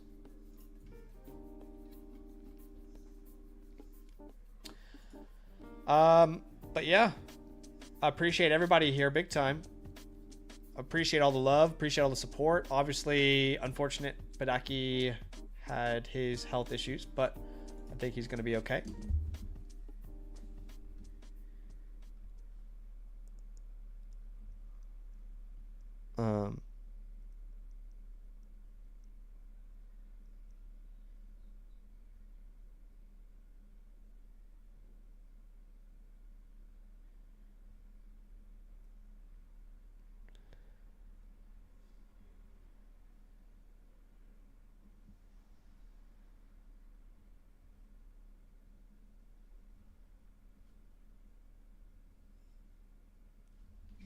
All right, guys. I appreciate you taking on that challenge there, Tyler. Appreciate you big time. But that's it for today. Big love. We'll see you guys very soon. Be on the lookout for a video that comes out your tomorrow morning. Updated rookie rankings and nothing but love. See ya.